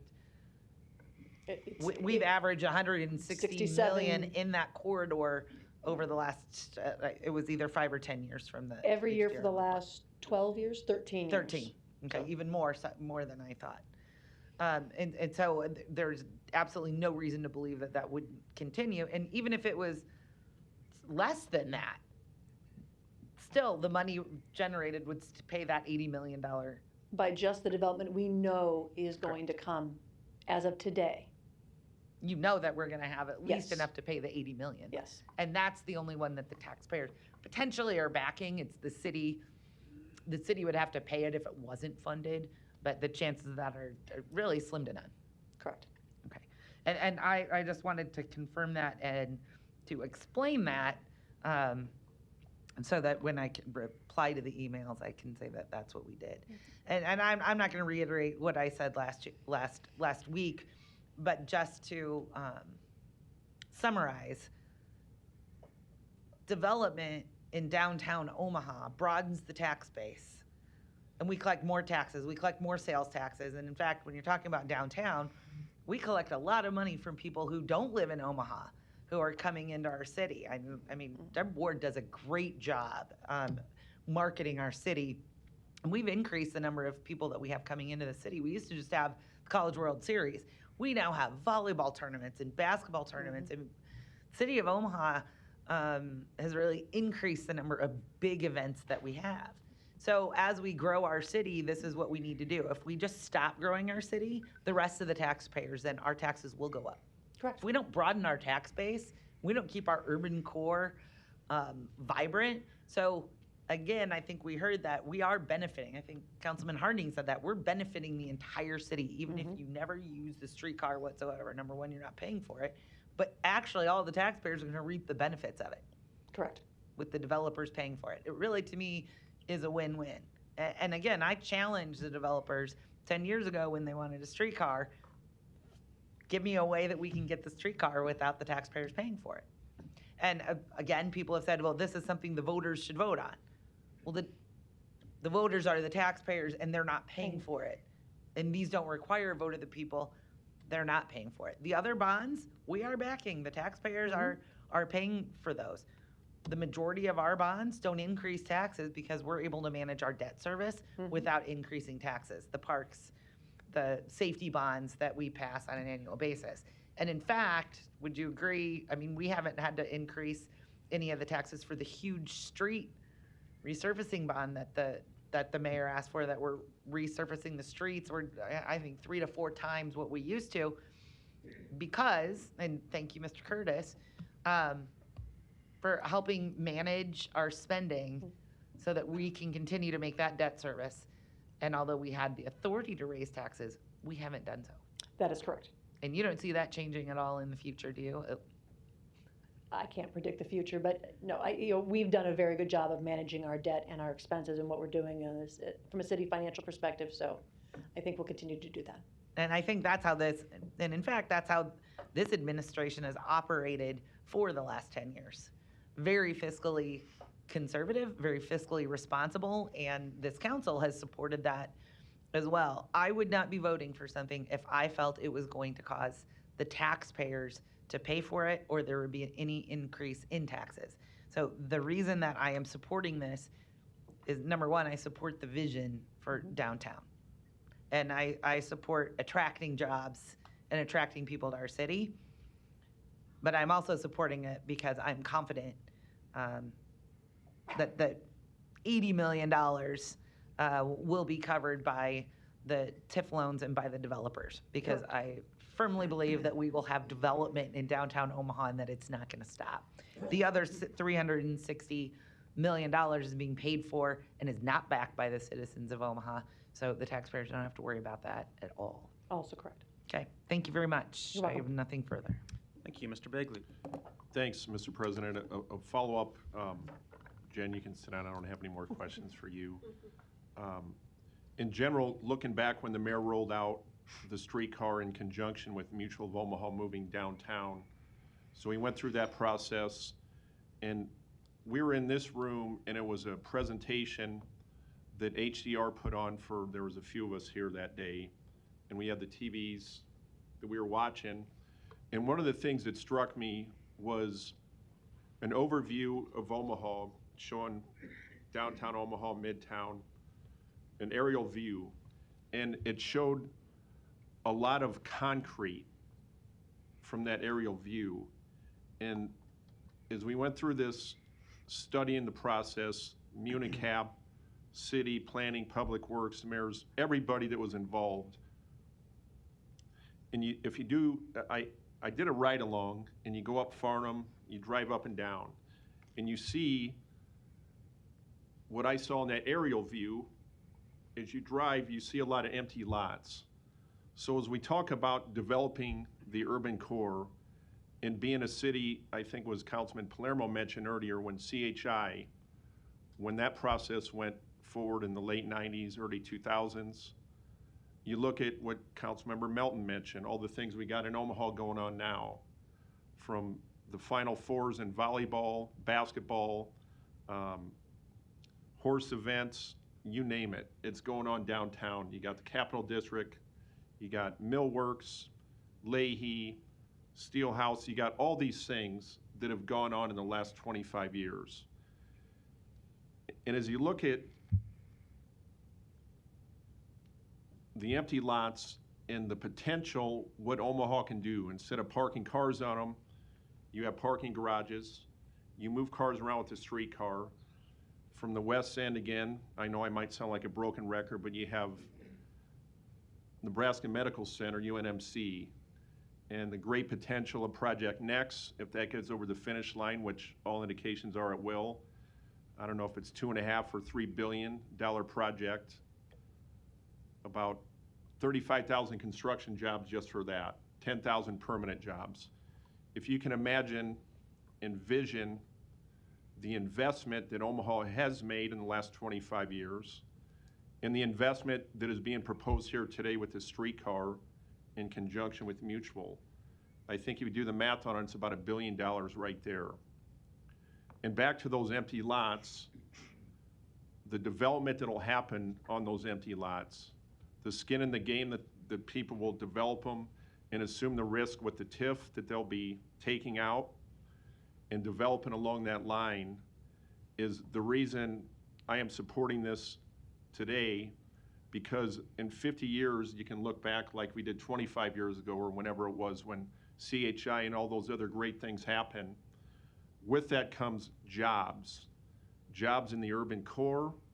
Do we want to be a city that is one of those that kind of gets left behind, where there's no Final Fours, there's no Rolling Stones or U2 coming, or whoever my kids listen to down there, I don't know. But all those great concerts and venues downtown, and with the streetcar moving people around, that it's too much of a tremendous investment and a great return on the investment that I am concluding and comfortable supporting today because of that return on the investment down decades later. And even when I reference that HDR study, the aerial views where it showed 30 years ago, 20 years ago, Omaha today, and what Omaha can look like in 10 and 20 years, these great architects or visual engineers, they put up buildings and they showed the Mutual Tower. And even if we expand eventually, certainly we want to go to North and South Omaha, but also you have people that play 3D chess and that are visionaries that can look, let's partner with our friends over in Council Bluffs and what we can do over there in partnerships to retain talent, to recruit talent, and our kids and grandkids, that my hope and confidence is that there'll be bumps in the road as we discussed today, but as we look back 20, 30 years into the future, looking back, that I'm confident to say that I know this will be a great investment because of the development in jobs and moving people around the urban core and retaining talent and recruiting talent to make Omaha even greater than the city it is now in the future because of what we're doing here and what I'm supporting today. Thanks, Mr. President. Thank you. So I think I'm the last speaker, so I'll keep this brief, and then I'll see if there's a motion for items 56 and 57. This is a complex economic development and transit project, but one that I think is truly important for our city. And I say it purposely in that order because it is primarily an economic development project with a transit component. But I agree with Councilmember Johnson, there's a lot more to do on the public transit landscape than just what we're talking about here today, particularly north and south. So we need to work with Metro on that coming in the future. I've studied streetcars in lots of communities. I've spent extensive time in the Portland system. So I know that when they're done well, they do create economic development and they do create attraction for our workforce, and they do create that investment in an urban core, and that's what we're looking for here. And the fact is, without the streetcar project we're talking about here today, there is no $600 million investment in downtown by Mutual of Omaha, and there is no 4,000 jobs in our urban core. So those two projects are very much tied together, and I think that's worth repeating. Still though, I've pressed pretty hard over the last 10 months, as many of us have, for the operational and financial details as it applies to the streetcar, because I think it is our responsibility and certainly our fiscal responsibility as council members to ask those tough questions and make sure we're maximizing the chance of this project's success while also minimizing any risk to taxpayers. And I think there's been 3 substantial things in the last couple of weeks along those lines, one of which was the final completion of the MuniCap study. The City Council commissioned that study. I don't think any of us would be voting on this today without that information. And it did confirm by a third party the economic development projections that are key to this model working, in fact, exceeded those projections that were originally estimated by HDR. And it's not just the $600 million over time, it's when does that money come in? So I also want to thank the Finance Department for working with me. We created extensive cash flow spreadsheets on these projections to show how it's going to work year to year and expense by expense. I want people to know those things were very detailed, and the council got into that level of detail, even though the project itself still is not at 30% design. And then lastly, a pretty important confirmation for me today is the mayor committing to no tax increase as a result of this project, and also committing her confidence there'll be no water or gas rate increase as a result of this project. That was important, I think, for all of us to hear today. So with all those assurances in place, I'm prepared to support what I hope is a transformational project for our city and definitely a major reinvestment in our urban core. With that, I'll take a motion. There's a motion and a second, both 56 and 57, correct? Yes, moved over 56 and 57. No further lights, roll call. Bagley. Harding. Johnson. Melton. Yes. Palermo. Yes. Rowe. Mr. President. Yes. Motion passed 6-1.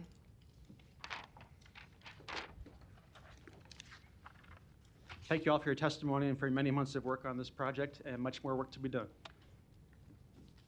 Items 58 through 61 can be considered together relating to park improvements at Paxton John Creighton Boulevard Trail, Pibble Park, Hitchcock Pool, Mandan Park Pavilion. Public hearing and vote on items 58, 59, 60, and 61 are today. Proponents, please. Mr. President, members of the City Council, Matt Kalsevich, Parks and Recreation Director. Excited to have these in front of you. This is the start of the real work for the ARPA-related projects that were approved as part of the $10 million allocation for improvement of public property. As mentioned, 58, 60, and 61 are a lot of the initial legwork for those projects. Design, engineering, the technical side to really get us prepared to do the projects themselves. 59, the work and improvements at People Park. We're a little farther ahead in the process when the ARPA opportunity was presented to us, and that's why we're at the construction phase there. Happy to answer any other questions you have about any project. Thank you. Any other proponents today? Seeing none, any opponents? Public hearing's closed. Mr. Bagley, you're recognized. Thanks, Mr. President. Matt, good afternoon. Matt Kalsevich, Parks and Recreation Director. 59, you and I had corresponded a little bit on that Pipple Park, the great investment that the city is going to do with that park on 78th and Center Street, just east of Heafy's Mortuary for Yes. the Westgate folks. Can you just briefly walk us, we got time, but just briefly walk us through what that is so when people, and then we can comment on it a little more. Of course. So that project in particular, the full scope of the project, it's a full park master plan. So there's work to be done past the initial investment here. And this one is unique in the sense that we have $1 million of ARPA allocation, and then we have an additional $373,600 of capital improvement money. And this is technically what would be phase 1 of the project. So it'll be the barrier-free playground, the bathroom area, a lot of the infrastructure, parking lot, roads.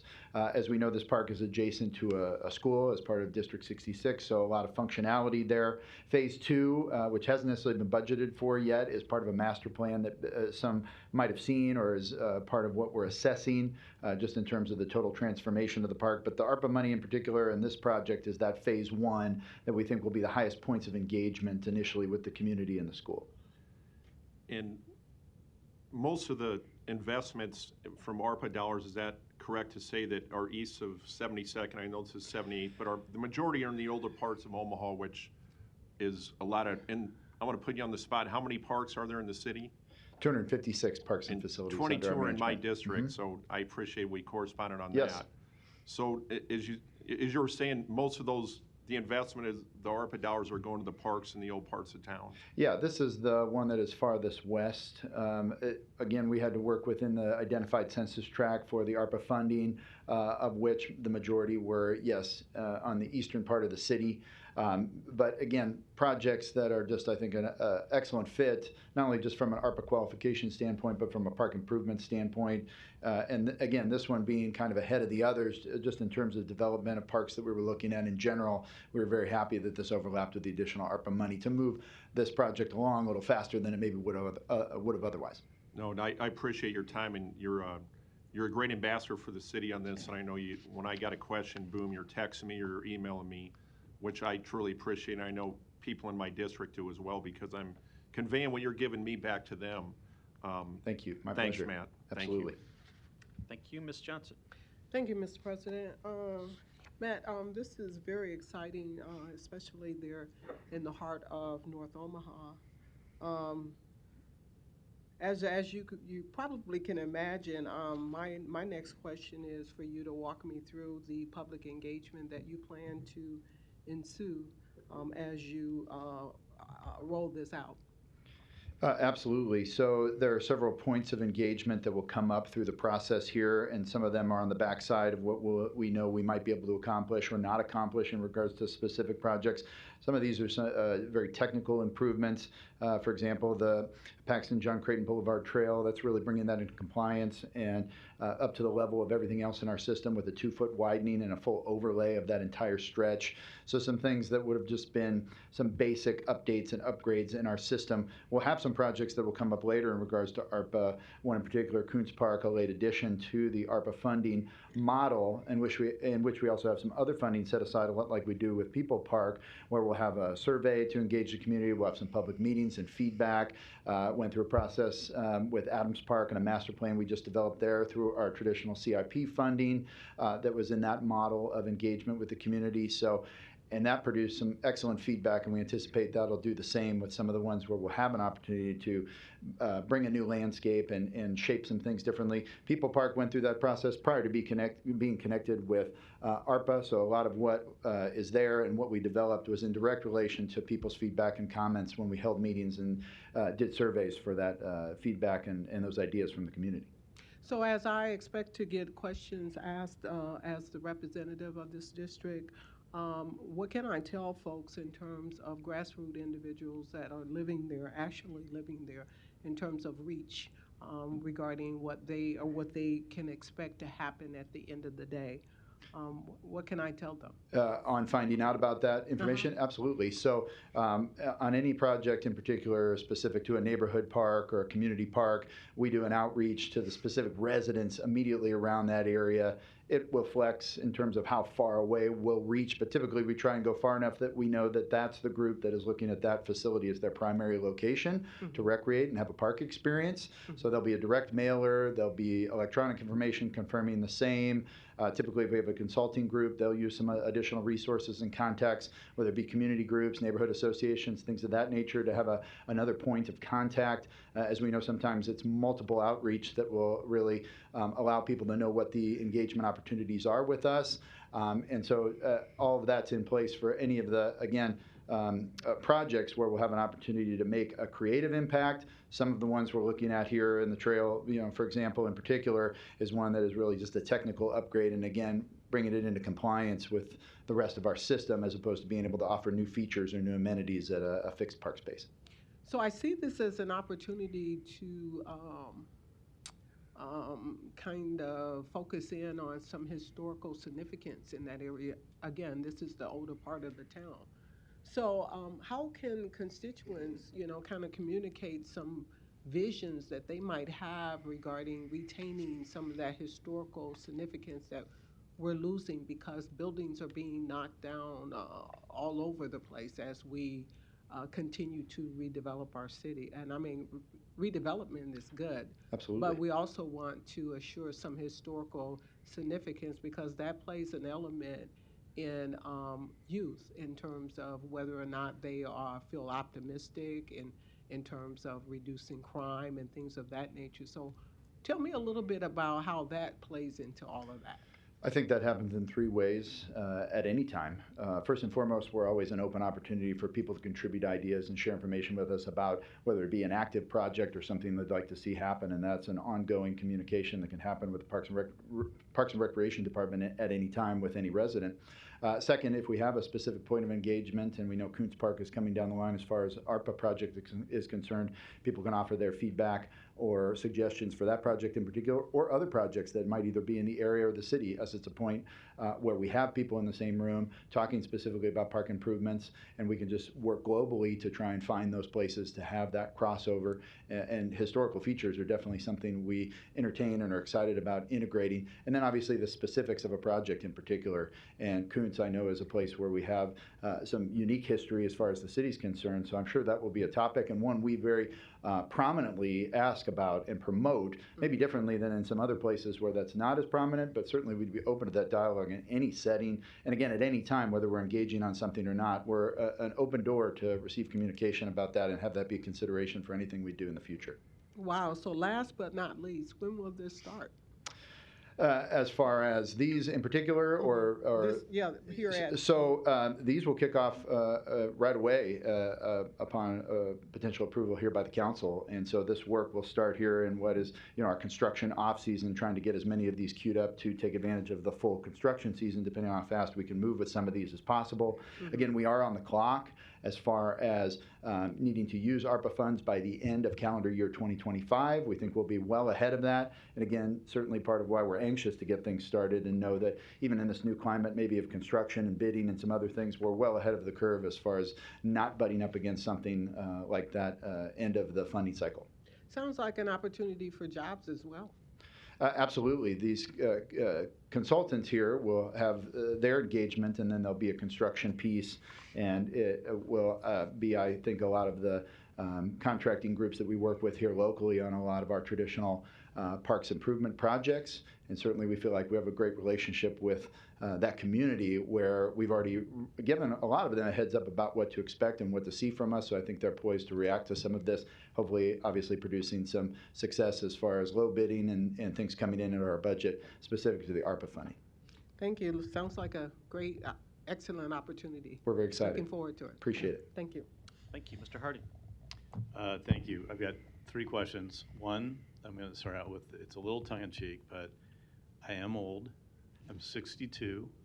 I grew up in the neighborhood, and I always called it Pipel Park. I mean, I know we have Giles and Giles, but have I been saying it wrong my whole life? Interesting you bring that up. Correct me. The debate has raged in our office as well, and thanks to one of our park planners, Dennis Briers, who went back into the archives, actually here way in the basement levels of this building, to look up some of the information and identified the correct pronunciation of that park in particular as People Park. People Park. Yes, but there is, I think, a universal acceptance. Well, 62 years. I think there's a universal acceptance that there are some different nuanced pronunciations there, and thankfully, I think everybody knows what we're identifying through those different versions. On a serious note, thanks for correcting me. Absolutely, and to be honest, he brought that of his own accord as we were preparing for this project to try and unify everybody in our office who was having some inconsistency, and I was in the same spot you were in terms of the pronunciation. So I'm glad at least that part came out of our presentation. Thanks. Now, quickly then, procedurally, would there be a motion for all these, Madam Clerk, or are we going to take them one? We can do it all as one? Yeah. Okay. And then kind of lastly, but kind of back to People Park, we've, and this probably happens with the investment, much as we have talked about investing in the core of our city, investing in our parks, can spur development or conversations of development in adjoining or abutting areas. And I know you're working with one such situation at People Park with the neighbor to the west, and having kind of a barrier that they're going to work on that will help define the park, and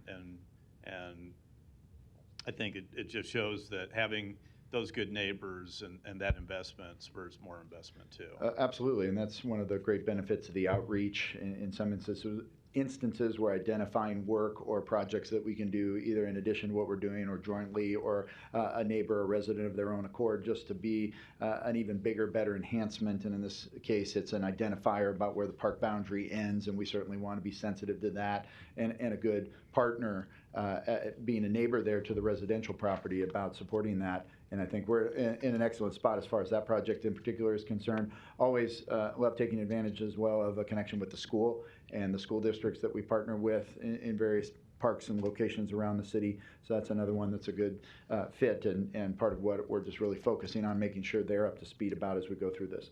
And then if you could just for a moment touch on, now it was brought up too that because we're using ARPA funds and there's certain criteria that needs to be met in order to be using those funds. Yes. Most of that activity is, as you pointed out, this is Peoples to the furthest west, and we have others on our agenda here that that are further east. But by using ARPA funds for these projects, because I know we have 256 parks, and by having the ability to use these funds in these areas gives the opportunity maybe to free up monies that might have been spent on the eastern side of with our parks, on parks all across Omaha too. If you wouldn't mind just kind of addressing how that might free it up as it relates to your the park master plan. Absolutely. So through our normal allocation or traditional regular allocation of capital improvement funds, we are constantly evaluating how to distribute that as evenly, as equitably across the city to make contribution improvement for as many residents to access from year to year as possible. This ARPA funding being folded into essentially the CIP as an infusion of $10 million, again, very specific to the places where it was identified that that money could be used, absolutely has put us into a new review lens of where to use funding, where to take funding elsewhere, again, to make the biggest impact across the city. There are some things, again, just because of the unique timing of ARPA that came in, where certain projects already had money allocated to them, and now we're going farther or we're making things bigger. Kuntz is an example of that, where the playground was already identified as an improvement well before ARPA came in, and so now we have the ARPA funding. Again, the ARPA funding for that is less than what we have at some other places, but a nice, again, the freedom and flexibility we have with ARPA funds to combine with other funding. But looking ahead in the next 3 to 5 year window, maybe very specifically in the 3 years that we have on the timeline to use ARPA funds, we've already fanned out and pushed to the farther edges of the city to try and make change and impact, again, to touch as many residents as possible in as many, if not, and obviously it's the goal of ours, all districts every year. And some of that is just based on some of our evaluation criteria. What is in the most challenging position? What is borderline unsafe? Where do we see an increased amount of use? And some of that is in direct relation to development or establishment of things like a new school. But yes, absolutely part of what we're doing with this money in this area, helping to free up other money to just make that biggest impact possible across the city. Appreciate that. Yeah, I just wanted to make sure that with some of the contacts I've had is that ARPA is only being used in a certain area, but I want to make sure that people understand that because of that, though, it still gives us the ability to make improvements all across our city. So thank Absolutely. you, Matt. Yes. Mr. Palermo.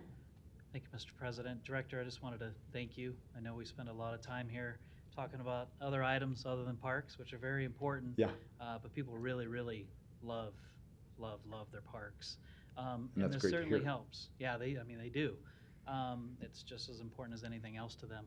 And what I know is that some of this ARPA money has also got nonprofits involved, saying, Yes. well, this is here. This is kind of what we were waiting for. We're in. We're going to help as well. And city's not always the fastest on certain things, but I know number 61 in particular, a lot of that work has already started. Yeah. And I just want to thank you, because there's some neighbors who certainly questioned some of the direction that the park was headed in, but Right. Seeing this move forward, I mean, it's a win-win. It's certainly a way to turn around some of these parks that needed it in again, thank you to you and your staff. No, thank you for recognizing that. Appreciate it. I will add on to what you said in the sense that, investment potentially spurs other investment. We've had people approach us about the way they could help us enhance what we're doing and go even farther. And you mentioned some nonprofits that have been great partners over the years on wanting to see how much more we can do with just this unique opportunity. And I think things are meshing together in a way that people will see an impact maybe they haven't seen before. And certainly I think that was one of the main goals with the ARPA funding. Thank you. And I believe number 60 also has a safety component too, right? Hitchcock Pool, we had some tragedies there last summer that were concerning, and I think some of this redesign will help address that as well. Correct.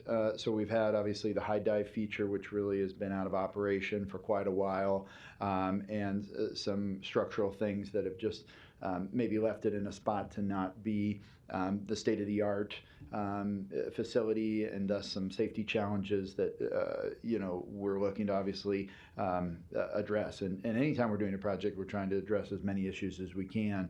And you're right. So infrastructure and extending the life of that facility out for 20 or 30 more years, if not more, through the work we're doing, the removal of some things, the addition of other new opportunities, and then obviously that being one of the few and only in the city of Omaha 50-meter competition pools. Certainly that was a great fit on maximizing the way we would engage with people. New fence that will be, I think, a visual enhancement and a safety feature for us there, as well as potential cameras and that kind of thing to just, again, make it the most functional, safest, easiest facility for us to offer opportunity to the community at. Okay, thank you. No further lights. Is there a motion? I'll second. Roll call. Bagley. Harding. Johnson. Melton. Palermo. Rowe. Mr. President. Yes. Motion passed 7-0. Thank you for your support.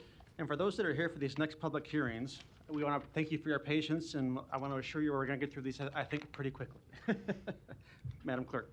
Item 62, an ordinance authorizing the issuance of a purchase order to Mid-States Equipment and Supply, Inc. for the purchase of asphalt to be utilized by the Street Maintenance Division. Public hearing on number 62 is today. Are there any proponents? Seeing none, any opponents? Public hearing is closed. Item 63, an ordinance to accept the bid from Elkhorn West Construction, Inc. in the amount of $269,900 for the traffic maintenance vehicle carport project. Public hearing on number 63 is today. Proponents, please. Seeing none, any opponents? Public hearing is closed. Item 64, an ordinance to acquire private property for the 66th and L Street storm sewer repair. Public hearing on 64 is today. Proponents, please. Seeing none, any opponents? Public hearing is closed. Item 65, an ordinance to approve supplemental agreement number 1 with the State of Nebraska Department of Transportation for street resurfacing projects in 2023 and 2024. Public hearing on number 65 is today. Proponents?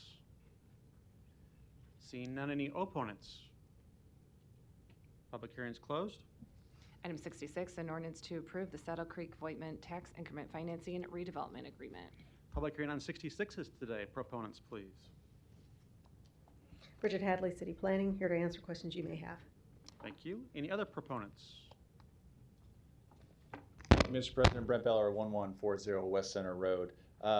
All I'm going to say real quick is it's fascinating to listen to all the discussion you all are having about urban sprawl or going out west and how we need to re-centralize. This is a project that is exactly what Councilman Palermo was talking about, where we have existing infrastructure, we're being rehabbed in conjunction with the streetcar, and we're utilizing TIF. So $6.3 million request. We appreciate your consideration and vote next week, but otherwise I'm here for questions. Thank you. Other proponents? Seeing none, any opponents? Public hearing is closed. Item 67, an ordinance to approve the Dizzy Mule Tax Increment Financing Redevelopment Agreement. Public hearing on number 67 is today. Proponents, please. Yeah, good afternoon. Don Seaton, Omaha City Planning Department. The agreement's pretty straightforward, relatively. The project's going to be a great addition to Millwork Commons and downtown. I do need to note that the developer entity name, which is on the agreement correctly. It does, however, need to be corrected on the cover letter and the ordinance. We've given an amendment of the whole to the city clerk to take care of that. This is an oversight on my part. I apologize for the inconvenience. Okay, Thank you for getting that corrected for next week. Any other proponents? Thank you. Yes, Mr. President, members of the council, Larry Jobin, 11440 West Center Road, appearing on behalf of the developer, which is Dizzy Mule LLC, but it's actually Deborah and Christian Christensen, who you all know. They're very excited about this particular project. It's been a long time coming. This is actually in the influence area, so this will be contributing to pay those bonds for the streetcar as well. So the TIF request is $5,457,145. We're all here to answer any questions that you might have. Thank you. Any other proponents? Seeing none, any opponents? Public hearing is closed. Ms. Johnson. Thank you, Mr. President. The Christians, or Larry, just wanted just wanted to say hats off. Looking forward to this extension, and hey. Thank you. Way to go. We appreciate it. Thank you. Thank you. Thank you. No further lights. Next item. Item 68, an ordinance to approve the Flats on Howard Expansion Tax Increment Financing Redevelopment Agreement. Public hearing on number 68 is today. Proponents, please. Yeah, Don Seaton, City Planning Department. I'm here for any questions you may have. Thank you. Any other proponents? Seeing none, any opponents? Public hearing is closed. Item 69. Mr. Bagley, is your letter? Okay, yep. Item 69, an ordinance to approve a major amendment to a mixed-use district development agreement for Waterford Crossing. Planning Board and Planning Department recommend approval. Public hearing on number 69 is today. Proponents, please. Good afternoon, everyone. My name is John Palmtag from Verizon Wireless, 4002 South 149th Circle, and I'm here to answer any questions. Thank you. Other proponents? Good evening. Mike Welniak with Dragon Storage, 15803 Pacific Street, Omaha. I'm here with any questions. Thank you. Other proponents today? Good evening. I'm Emily Maluski with Verizon Wireless and 4002 South 149th Circle, and I'm here to answer any questions that anyone may have about this. Thank you. Any other proponents today? Seeing none, any opponents? I am Melissa Monroe, 14834 Hanover Street. I am a member of Waterford and representing Waterford today, and we do oppose to this. Do I speak now? Good. Okay, so it was approved. You waited a long time. Go ahead. I know. I got suckered into this. We basically are here just to oppose right now because the planning board approved it with a contingency that Michelle Roth, or maybe a member of Verizon, would be the one to talk with Waterford residents, and a meeting was scheduled, and unfortunately the member of Verizon fell ill, and we wish her the best and hope she recovered, but we kind of feel like there should have been business continuity put in place for us to still be able to have that meeting before today, which was the contingency of it being approved by the planning board. We have been in contact with them repeatedly, but they pretty much told us, fortunately they don't feel that they need to have the meeting with us. So we are opposing it temporarily until we can have a meeting with them. Okay. Thank you. Thank you. Any other opponents that want to talk today? Seeing none, public hearing is closed. Ms. Melton, you're recognized. Oh, thank you very much. Well, first, hey, Melissa? Yes. First, I would have loved to have an email from you, and I would have loved to be at that meeting. Now, what I'm going to say is I think there should be a meeting. Yeah. I think right now, in the next week, this is going to be voted on next week. I don't know that a meeting is going to be able to be held in the next week because with everybody, Christmas programs and kids and everything else that you have going on. Right. So I'm gonna actually ask you to sit real quick, and I'm gonna ask someone from Verizon to come up. Okay. John Palmtag, Verizon Wireless. Hi, Mr. Palmtag. First, I've had some issues with Verizon and some of these placements before, so I wish Verizon would have reached out to me because they're well aware of the last project that we ran into problems with.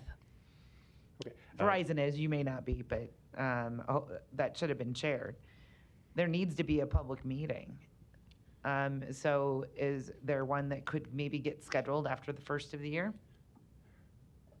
Well, there was a public meeting scheduled, October, I believe, We need to 27th. actually have one, though, not schedule one and cancel. So do you think that you would be able to get a meeting scheduled maybe in the first 2 weeks of January?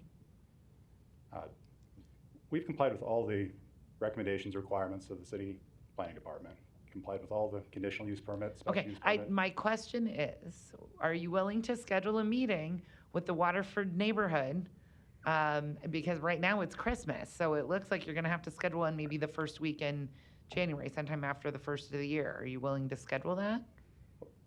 There was a notice sent out to 56 separate residences as the list provided by the city planning department. There was a Zoom meeting held October 27th. I'm not aware of the attendance to that meeting. I was not a part of that. Michelle Roth, one of our contractors, set that up. And her notice to the 56 different residences included her cell phone number and asked that anyone with any questions give her a phone call. So there's been, in my opinion, a lot of opportunity to discuss this specific project. Okay, so my question, there was a neighborhood meeting scheduled and it was canceled because the Verizon person couldn't make it and it hasn't been rescheduled, correct? I'm not sure if it was canceled. There was a Zoom meeting. Okay, you know what, I'm gonna do a motion to lay this over to January 10th.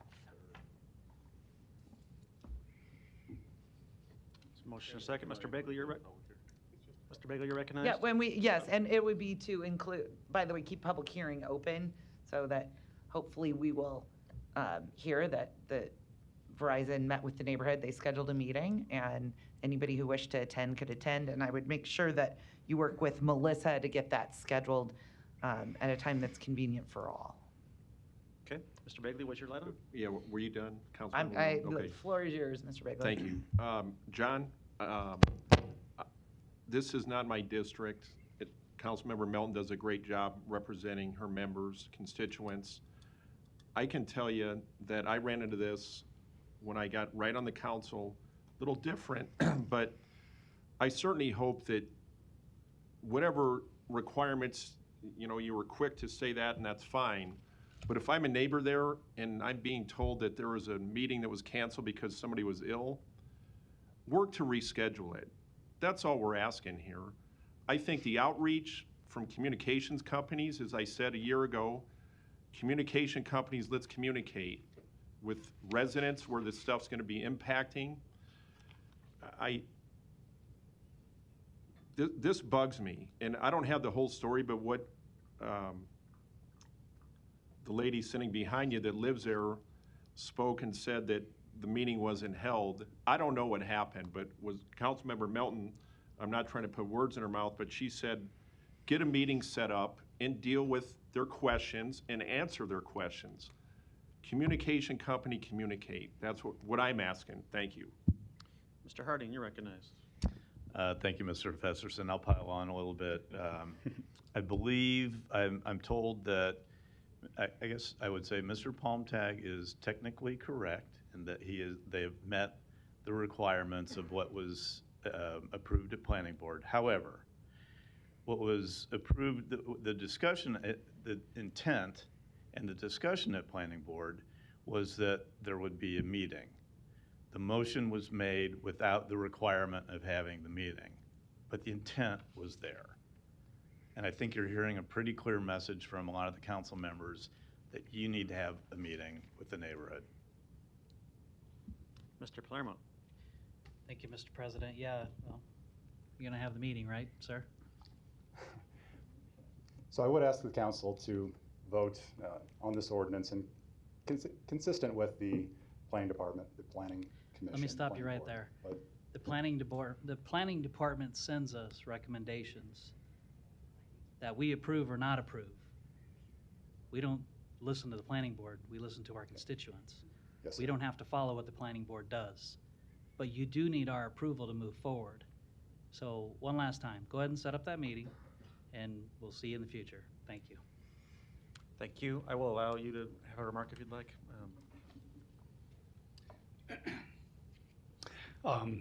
Mike Welniak, 15803 Pacific Street. I'm the owner of Dragon Storage. I've authorized Verizon to install the cell tower on our property. Amy, we will have that meeting next week, all right? You're gonna have the meeting, okay? I know next week probably won't be good. I think it's gonna have to be sometime between the 3rd and the 10th, Okay. because unless Melissa agrees. Yep. But scheduling meetings during Christmas is sometimes I very will- difficult. But you three Yep. figure out a time, but it's gonna have to be okayed by Melissa. And one of you needs to include me on the invite. Got it. I will make sure it gets done. Okay, thank you very All right. much. Melissa, did you want one more comment? Yeah, this has nothing to do with the fact that we're gonna oppose it or not. It's just that you said we were supposed to have a meeting. And then Talk in the I- microphone. Talk in the Ashley. microphone, you have to talk I'm to us, sorry. not them. So we said we're gonna have a meeting. I told all of my residents, we're gonna have a meeting, and then they cancel it, and then they basically tell us they don't respond to us, they don't do Okay. anything. They say, Okay, too bad. well, so you're sad." gonna have a meeting, so I'm gonna exchange all your information. Let me know when the meeting is. Okay. I will attend if I don't have something else that I can't postpone or that I, can't move around. Sure. I intend to be there, but keep me informed. It's amy.melton@cityofomaha.org. Give me a call if you need, but look forward to hearing when the meeting is. And Yes, we'll go me too. ahead and just continue this or I've done a motion to continue. It sounds like I may have enough support from the council here to January 10th. I appreciate it. All right, thank you. There's that motion and a second. Roll call. Bagley. Harding. Johnson. Melton. Palermo. Rowe. Mr. President. Yes. Motion passed 7-0. Item 70, an ordinance to approve a major amendment to a mixed-use district development agreement for Center Ridge. Planning Board and Planning Department recommend approval. Public hearing on number 70 is today. Proponents, please.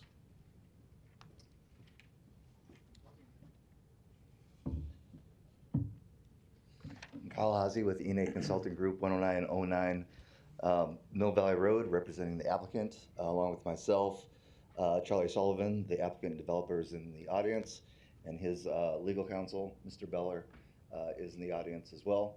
We are requesting major mixed-use amendment to Center Ridge, located on 192nd and Center. We're focusing on lots 9 and 10 here on the west side. We did have a neighborhood meeting on September 27th. That's a good idea. We had about 18 people in attendance. Generally, they were all happy with the plans that we had. Currently, the mixed-use agreement shows big box and office uses. What we are proposing is a residential component, which I feel definitely makes the Center Ridge development a more mixed-use development as a whole, providing both office, retail, hotels, and a residential component. And then also makes a better transition from a natural planning transition from the office to multifamily to the single family to the north. As I said, the neighbors were generally happy and excited. One thing that did get them excited was the quality and level of buildings that we have and the architecture. We're proposing 104 total units. There'll be a mix of duplexes, fourplexes, townhomes, and a 10-plex building as well. This is an example of some of the architecture that we are looking for and proposing on the site. With that, I'll make myself available for any questions. Thank you. Any other proponents today? Seeing none, any opponents? Public hearing is closed. Next item. Item 71, an ordinance to approve a major amendment to a mixed-use district development agreement for West Point. Planning Board and Planning Department recommend approval. Public hearing on number 71 is today. Proponents, please. Kyle Hazy with ENA Consulting Group, 10909 Mill Valley Road, representing the applicant. West Point mixed use is located on 156 and Maple Road. We are requesting an amendment to the mixed use agreement. Currently, there is a vacant lot that's as outlined here. It's been vacant for about a dozen years.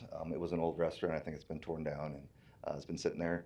The mixed use amendment request is to allow a vehicle rental on the site. This would be the site plan as shown, so we're requesting approval of that. Okay, thank you. Any other proponents today? Seeing none, any opponents? Public hearing is closed. Item 72, an ordinance to approve an agreement with the Nebraska Department of Health and Human Services in the amount of $16,784. Public hearing on number 72 is today. Proponents, please. Seeing none, any opponents? Public hearing is closed. Item 73, an ordinance to approve an agreement with U-Turn in the amount of $2,880. Public hearing on number 73 is today. Proponents, please. Seeing none, any opponents? Public hearing is closed. Item 74, an ordinance to approve an agreement with UNO in the amount of $284,423. Public hearing on 74 is today. Proponents, please. Seeing none, any opponents? Public hearing is closed. Item 75, an ordinance to approve an agreement with the University of Nebraska Medical Center in the amount of $237,740. Public hearing on number 75 is today. Proponents, please. Seeing none, any opponents? Public hearing is closed. Item 76, an ordinance to accept the bid of Matheson Tri-Gas, Inc. for portable cylinders for the fire department. Public hearing on number 76 is today. Proponents, please. Seeing none, any opponents? Public hearing is closed. Item 77, an ordinance establishing the North Saddle Creek Business Improvement District. Public hearing on number 77 is today. Proponents, please. North Saddle Creek Business Improvement District. Thank you for your patience. The patience of Job. Thank you, Council President. Thank you, members of the council. I'm Josh Hannum, 1410 North Saddle Creek Road. I am the chairman of the newly formed board for the North Saddle Creek Business Improvement District. I want to talk to you about who is on our board real quick and kind of give a quick overview. So members of our board: Dina Hannum, property owner, operator of Hey J Coffee. Another property owner, Molly Clement Jenkins.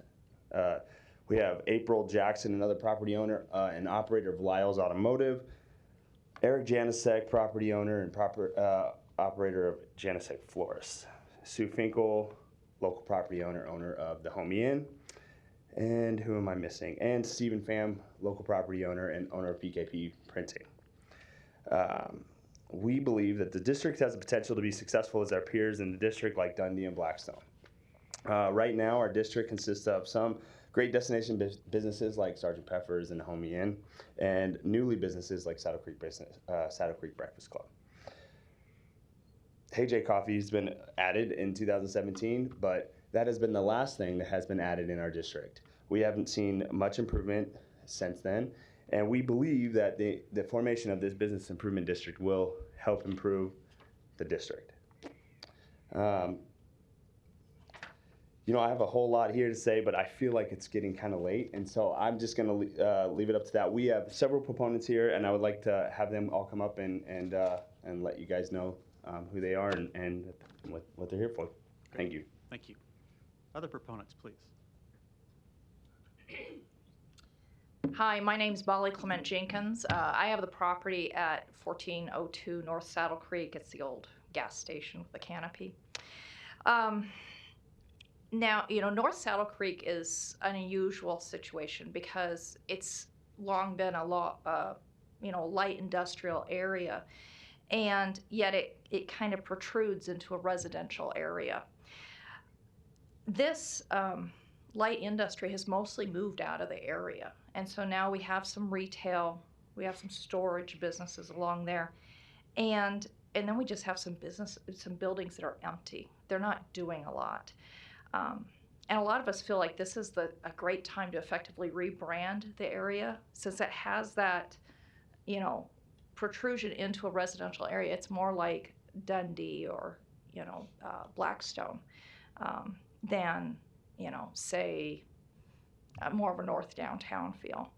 So, Vinny mentioned the urban core redevelopment, and this is a great example of a way that we could do that.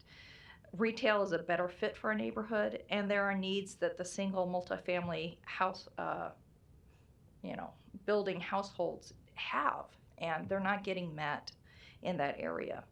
And it creates a little bit of green space. We remove some concrete, and it ends in a park. I mean, you don't want that light industrial area to be so adjacent to a green space like that. So I just wanted to bring up the point that this is a great way to redevelop the area, create a new brand for the area, and give us yet another neighborhood gathering spot in the area. Thank you. Thank you. Other proponents, please. Hi there, Dina Hannum, Hey J Coffee, 1416 North Saddle Creek. Very excited about this project. It's been a lot of fun and getting to know the neighborhood a lot better over the last 10 years, I think it's been. But just really excited to hopefully bring some excitement to the area. It's got such great neighborhood walkability, and we want to just make it so much more exciting down there for everybody. Thank you. Other proponents?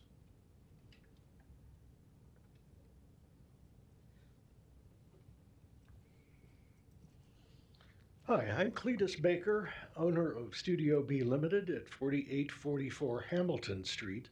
And in deference to the hour, I'm just going to simply say that I too am in favor of this BID, and I think it requires your attention. Thank you very much. Thank you. Next speaker.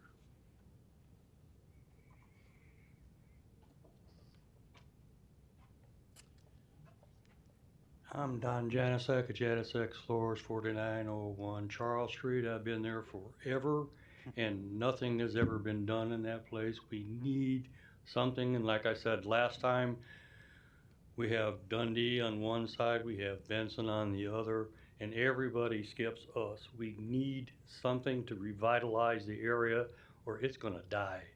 We need something, and we need help. Thank you. Next proponent. Hello, Kelsey Christensen, 4513 Seward Street. New homeowner in the area, and I just look forward to the development of our neighborhood so we can play closer to where we live. Thank you. Next proponent.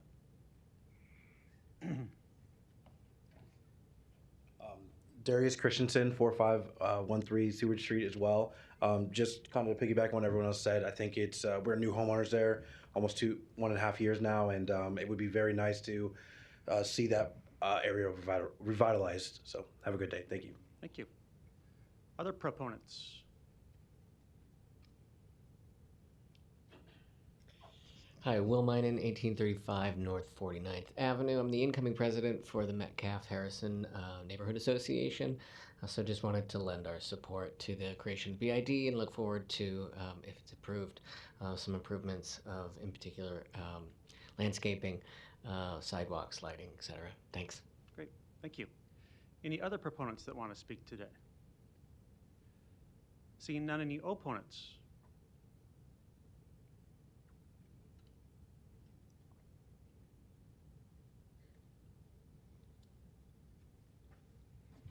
Good evening.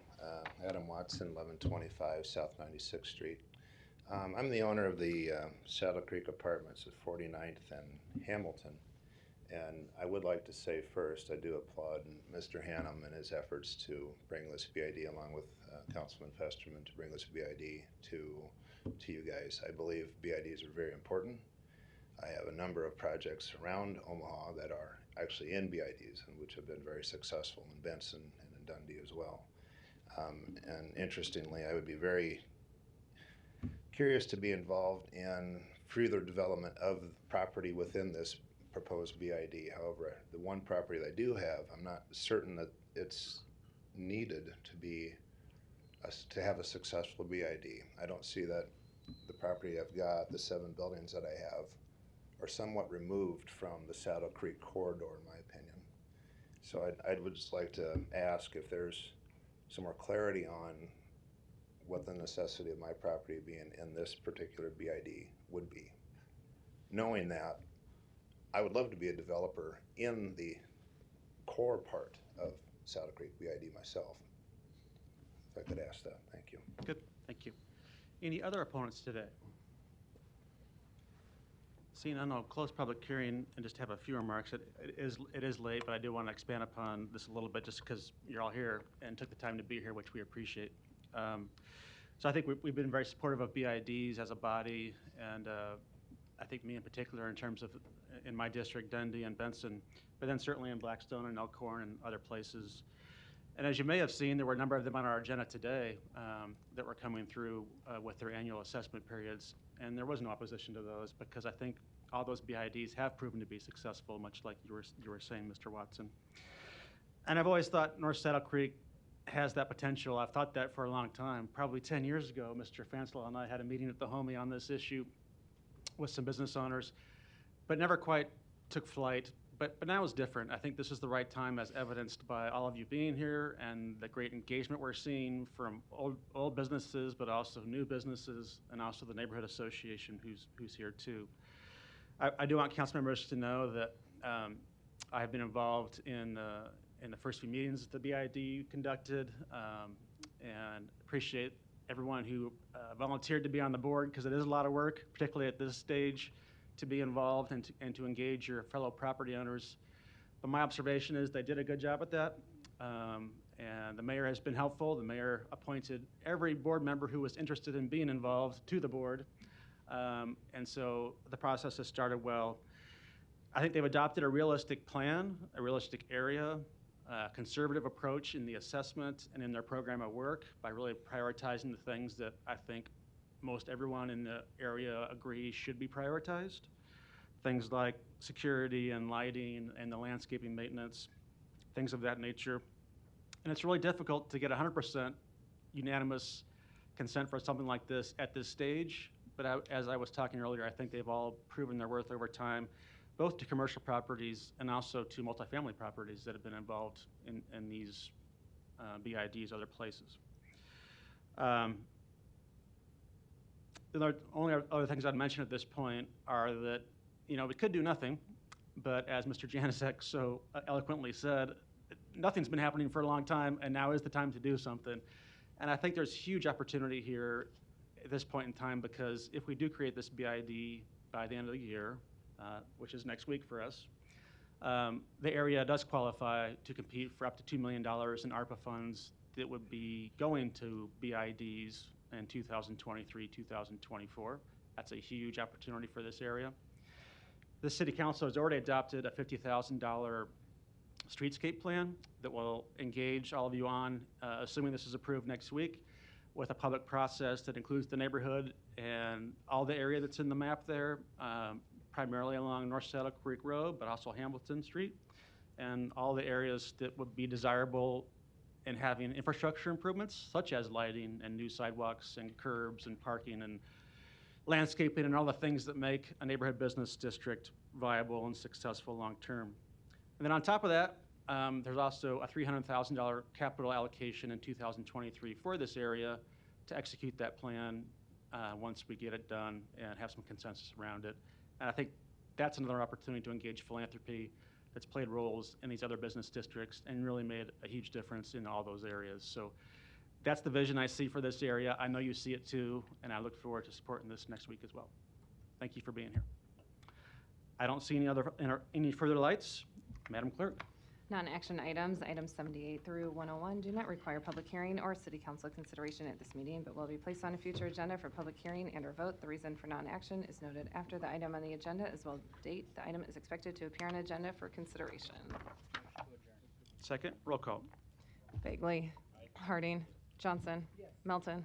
Palermo. Rowe. Mr. President. Yes. Motion passed 7-0. Meeting is adjourned at 5:52.